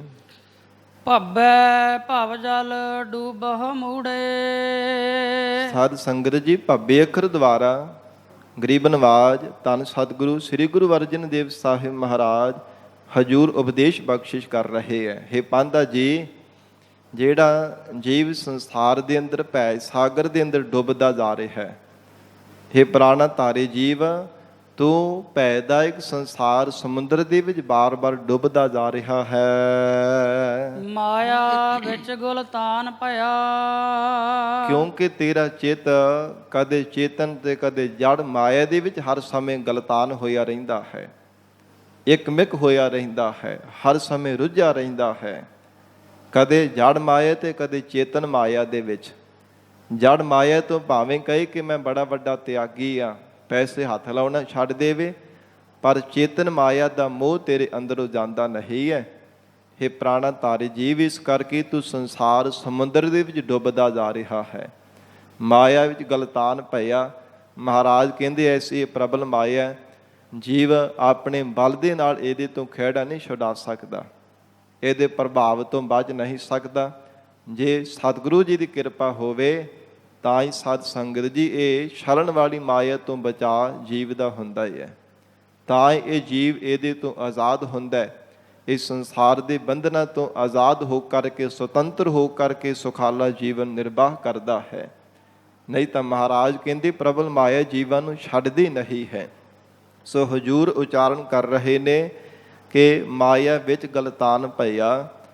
ਹੇ ਜੀਵ, ਤੂੰ ਬਾਰ-ਬਾਰ ਸੰਸਾਰ ਦੀ ਜੜ ਚੇਤਨ ਮਾਇਆ ਦੇ ਵਿੱਚ ਆਪਣੇ ਚਿੱਤ ਨੂੰ ਪਰਚਾਉਣੇ ਕਰਕੇ ਇਹ ਨਿਸ਼ਚੈ ਕਰਕੇ ਜਾਣ, ਸੰਸਾਰ ਸਮੁੰਦਰ ਦੇ ਵਿੱਚ ਡੁੱਬਦਾ ਜਾ ਰਿਹਾ ਹੈ। ਮੂੜੇ ਹੇ ਬੇਸਮਝ ਝੱਲੇ ਜੀਵਾ, ਤੂੰ ਬਾਰ-ਬਾਰ ਜੰਮਣ ਮਰਨ ਡੁੱਬੇ ਗੋਤੇ ਖਾ ਰਿਹਾ ਹੈ, ਬਾਰ-ਬਾਰ ਸੰਸਾਰ ਸਮੁੰਦਰ ਦੇ ਵਿੱਚ ਹੀ ਡੁੱਬਦਾ ਜਾ ਰਿਹਾ ਹੈ। ਗੁਰ ਪ੍ਰਸਾਦੀ ਏਕੋ ਜਾਣੈ। ਜੇ ਸਤਿਗੁਰੂ ਜੀ ਦੀ ਕਿਰਪਾ ਦਾ ਪਾਤਰ ਬਣ ਜਾਵੇ, ਗੁਰੂ ਅਕਾਲ ਪੁਰਖ ਵਾਹਿਗੁਰੂ ਪਰਮੇਸ਼ਰ ਸਰੂਪ ਜੋ ਸਰਗੁਣ ਸਰੂਪ ਸਤਿਗੁਰੂ ਜੀ ਹਨ, ਤਿਨਾਂ ਦੇ ਉਪਦੇਸ਼ ਦੁਆਰਾ ਸਤਿਗੁਰੂ ਜੀ ਦੀ ਕਿਰਪਾ ਦੁਆਰਾ ਇੱਕ ਪਰਮੇਸ਼ਰ ਨੂੰ ਜਾਣ ਲਵੇ। ਏਕ ਘੜੀ ਮਹਿ ਪਾਰ ਪਿਆ। ਫਿਰ ਜ਼ਿਆਦਾ ਸਮਾਂ ਨਹੀਂ ਲੱਗੇਗਾ, ਇੱਕ ਘੜੀ ਮਾਤਰ ਸਮੇਂ ਵਿੱਚ ਤੂੰ ਭਵ ਸਾਗਰ ਤੋਂ ਪਾਰ ਪੈ ਜਾਵੇਂਗਾ, ਮੁਕਤੀ ਰੂਪ ਕਿਨਾਰੇ ਤੇ ਪਹੁੰਚ ਜਾਵੇਂਗਾ।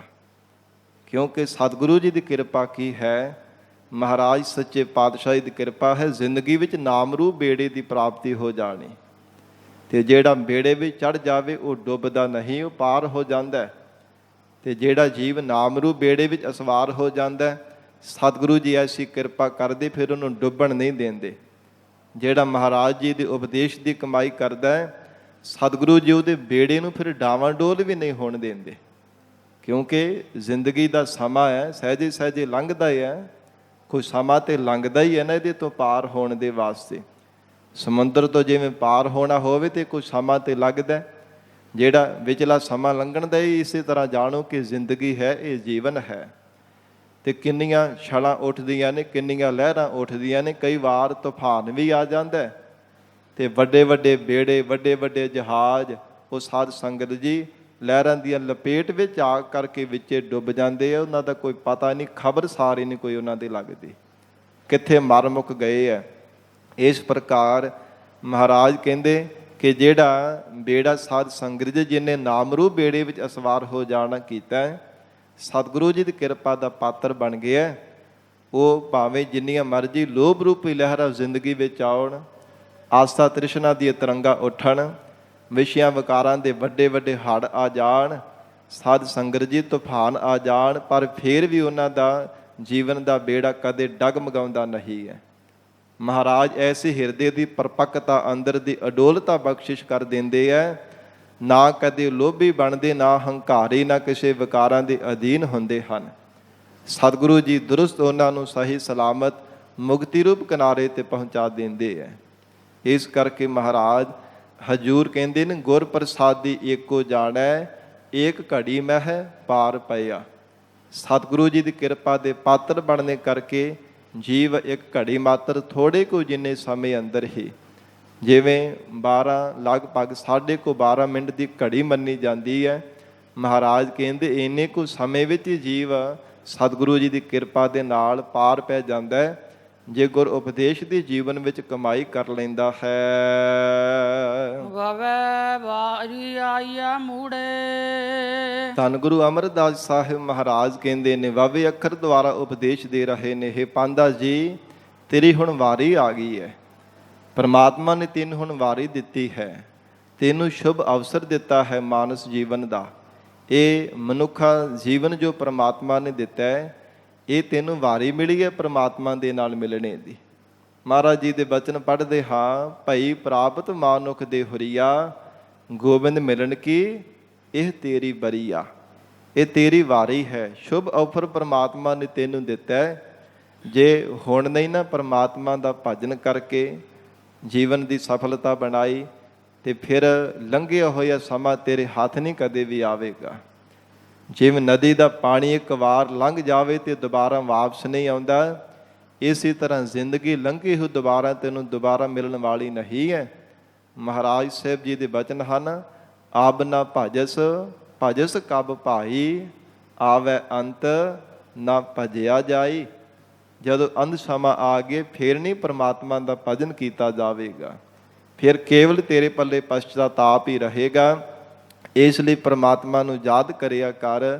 ਮਹਾਰਾਜ ਕਹਿੰਦੇ, ਵਵੈ ਵਾਰੀ ਆਈਆ ਮੂੜੇ, ਹੇ ਮੂੜੇ ਬੇਜ ਸਮਝ ਝੱਲੇ ਜੀਵ, ਰੱਬ ਤੋਂ ਭੁੱਲੇ ਹੋ ਬੇਜ ਸਮਝੇ ਜੀਵ। ਤੇਰੀ ਵਾਰੀ ਆਈ ਹੈ ਰੱਬ ਦੇ ਨਾਲ ਮਿਲਣੇ ਦੀ। ਬਾਸ ਦਿਓ ਤੁਧ ਵਿਸਰਿਆ। ਸਭ ਜੀਵਾਂ ਦੇ ਅੰਦਰ ਵਾਸ ਦਿਓ, ਵਾਸਾ ਦੇਣ ਵਾਲਾ, ਨਿਵਾਸ ਕਰਨ ਵਾਲਾ ਜੋ ਪਰਮਾਤਮਾ ਹੈ, ਉਹ ਤਾਂ ਤੂੰ ਵਿਸਾਰ ਹੀ ਦਿੱਤਾ। ਜ਼ਿੰਦਗੀ ਦਾ ਜਿਹੜਾ ਮਨੋਰਥ ਕੰਮ ਸੀ, ਜਿਹੜੀ ਵਾਰੀ ਮਿਲੀ ਸੀ, ਜਿਸ ਕਰਕੇ ਤੇਰੀ ਜੀਵਨ ਦੀ ਸਫਲਤਾ ਬਣ ਜਾਵੇ। ਚਿਰਾਂ ਬਾਅਦ ਪਤਾ ਨਹੀਂ ਪਹਿਲਾਂ ਕਿੰਨੀਆਂ ਕੁ ਜੂਨਾਂ ਵਿੱਚ ਜਨਮ ਧਾਰਨ ਕਰ ਕਰਕੇ ਆਇਆ, ਪਰਮਾਤਮਾ ਨੇ ਤੈਨੂੰ ਸ਼ੁਭ ਅਵਸਰ ਦਿੱਤਾ ਸੀ, ਪਰ ਹਜੂਰ ਕਹਿੰਦੇ ਹਨ, ਵਾਸ ਦਿਓ ਤੁਧ ਵਿਸਰਿਆ। ਜਿਸ ਕਰਕੇ ਤੇਰੀ ਜੀਵਨ ਦੀ ਸਫਲਤਾ ਬਣਨੀ ਸੀ, ਰੱਬ ਨੂੰ ਯਾਦ ਰੱਖਣੇ ਕਰਕੇ, ਉਹ ਤਾਂ ਤੂੰ ਵਿਸਾਰ ਹੀ ਦਿੱਤਾ। ਉਹ ਪਰਮਾਤਮਾ ਤਾਂ ਤੈਨੂੰ ਭੁੱਲਾ ਹੋਇਆ ਹੈ। ਇਹ ਵੇਲਾ ਨਾ ਲਹਿ ਸਹਿ ਮੂੜੇ।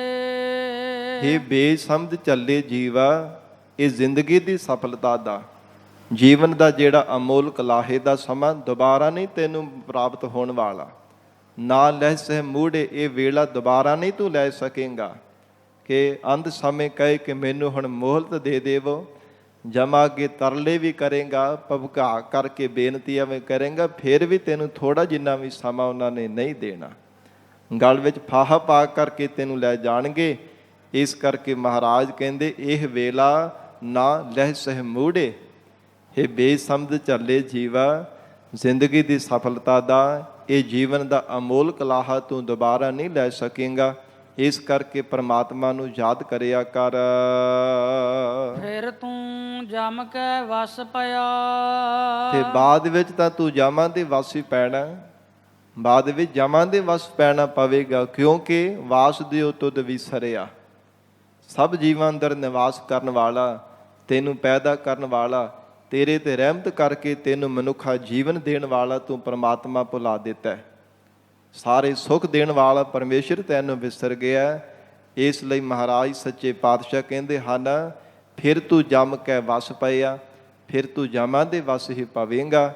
ਇਸ ਲਈ ਇਹ ਜੀਵ ਤੂੰ ਪਰਮਾਤਮਾ ਨੂੰ ਚੇਤੇ ਕਰ ਲੈ, ਰੱਬ ਨੂੰ ਯਾਦ ਕਰਿਆ ਕਰ। ਪਰਮਾਤਮਾ ਨੇ ਤੈਨੂੰ ਹੁਣ ਵਾਰੀ ਦਿੱਤੀ ਆਪਣੇ ਨਾਲ ਮਿਲਣੇ ਦੀ। ਵਾਹਿਗੁਰੂ ਜੀ ਦੀ ਅਭੇਰਤਾ ਪਾਵਣੇ ਦੀ ਸ਼ੁਭ ਅਵਸਰ ਤੈਨੂੰ ਜੀਵਨ ਦੇ ਵਿੱਚ ਮਿਲਿਆ। ਇੱਕ ਚਿੱਤ ਹੋ ਕਰਕੇ ਪਰਮਾਤਮਾ ਦੀ ਯਾਦ ਵਿੱਚ ਜੁੜਿਆ ਕਰ। ਸੋ ਸਾਧ ਸੰਗਤ ਜੀ, ਇੱਥੇ ਹੀ ਅੱਜ ਪਾਵਨ ਬਾਣੀ ਦੀ ਵਿਚਾਰ ਦੀ ਸਮਾਪਤੀ ਹੈ।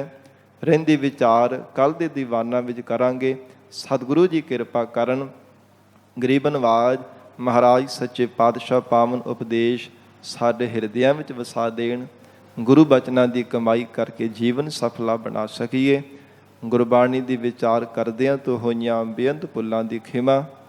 ਧੰਨ ਸ੍ਰੀ ਗੁਰੂ ਗ੍ਰੰਥ ਸਾਹਿਬ ਜੀ ਮਹਾਰਾਜ ਆਪ ਸੰਗਤ ਬਖਸ਼ਣਹਾਰ ਹੋ। ਅਗਾਹ ਵਾਸਤੇ ਅਸੀਸ ਪਿਆਰ ਬਖਸ਼ਿਸ਼ ਕਰਨਾ ਜੀ। ਦੇਹੋ ਸੱਜਣ ਅਸੀਸੜੀਆ, ਜਿਉ ਹੋਵੈ ਸਾਹਿਬ ਸਿਓ ਮੇਲ। ਵਵੈ ਵਾਰੀ ਆਈਆ ਮੂੜੇ, ਵਾਸੁਦੇਵ ਤੁਧ ਵਿਸਰਿਆ। ਇਹ ਵੇਲਾ ਨਾ ਲਹਿ ਸਹਿ ਮੂੜੇ, ਫਿਰ ਤੂੰ ਜਮ ਕੇ ਵਸ ਪਿਆ। ਵਾਹਿਗੁਰੂ ਜੀ ਕਾ ਖਾਲਸਾ, ਵਾਹਿਗੁਰੂ ਜੀ ਕੀ ਫਤਿਹ।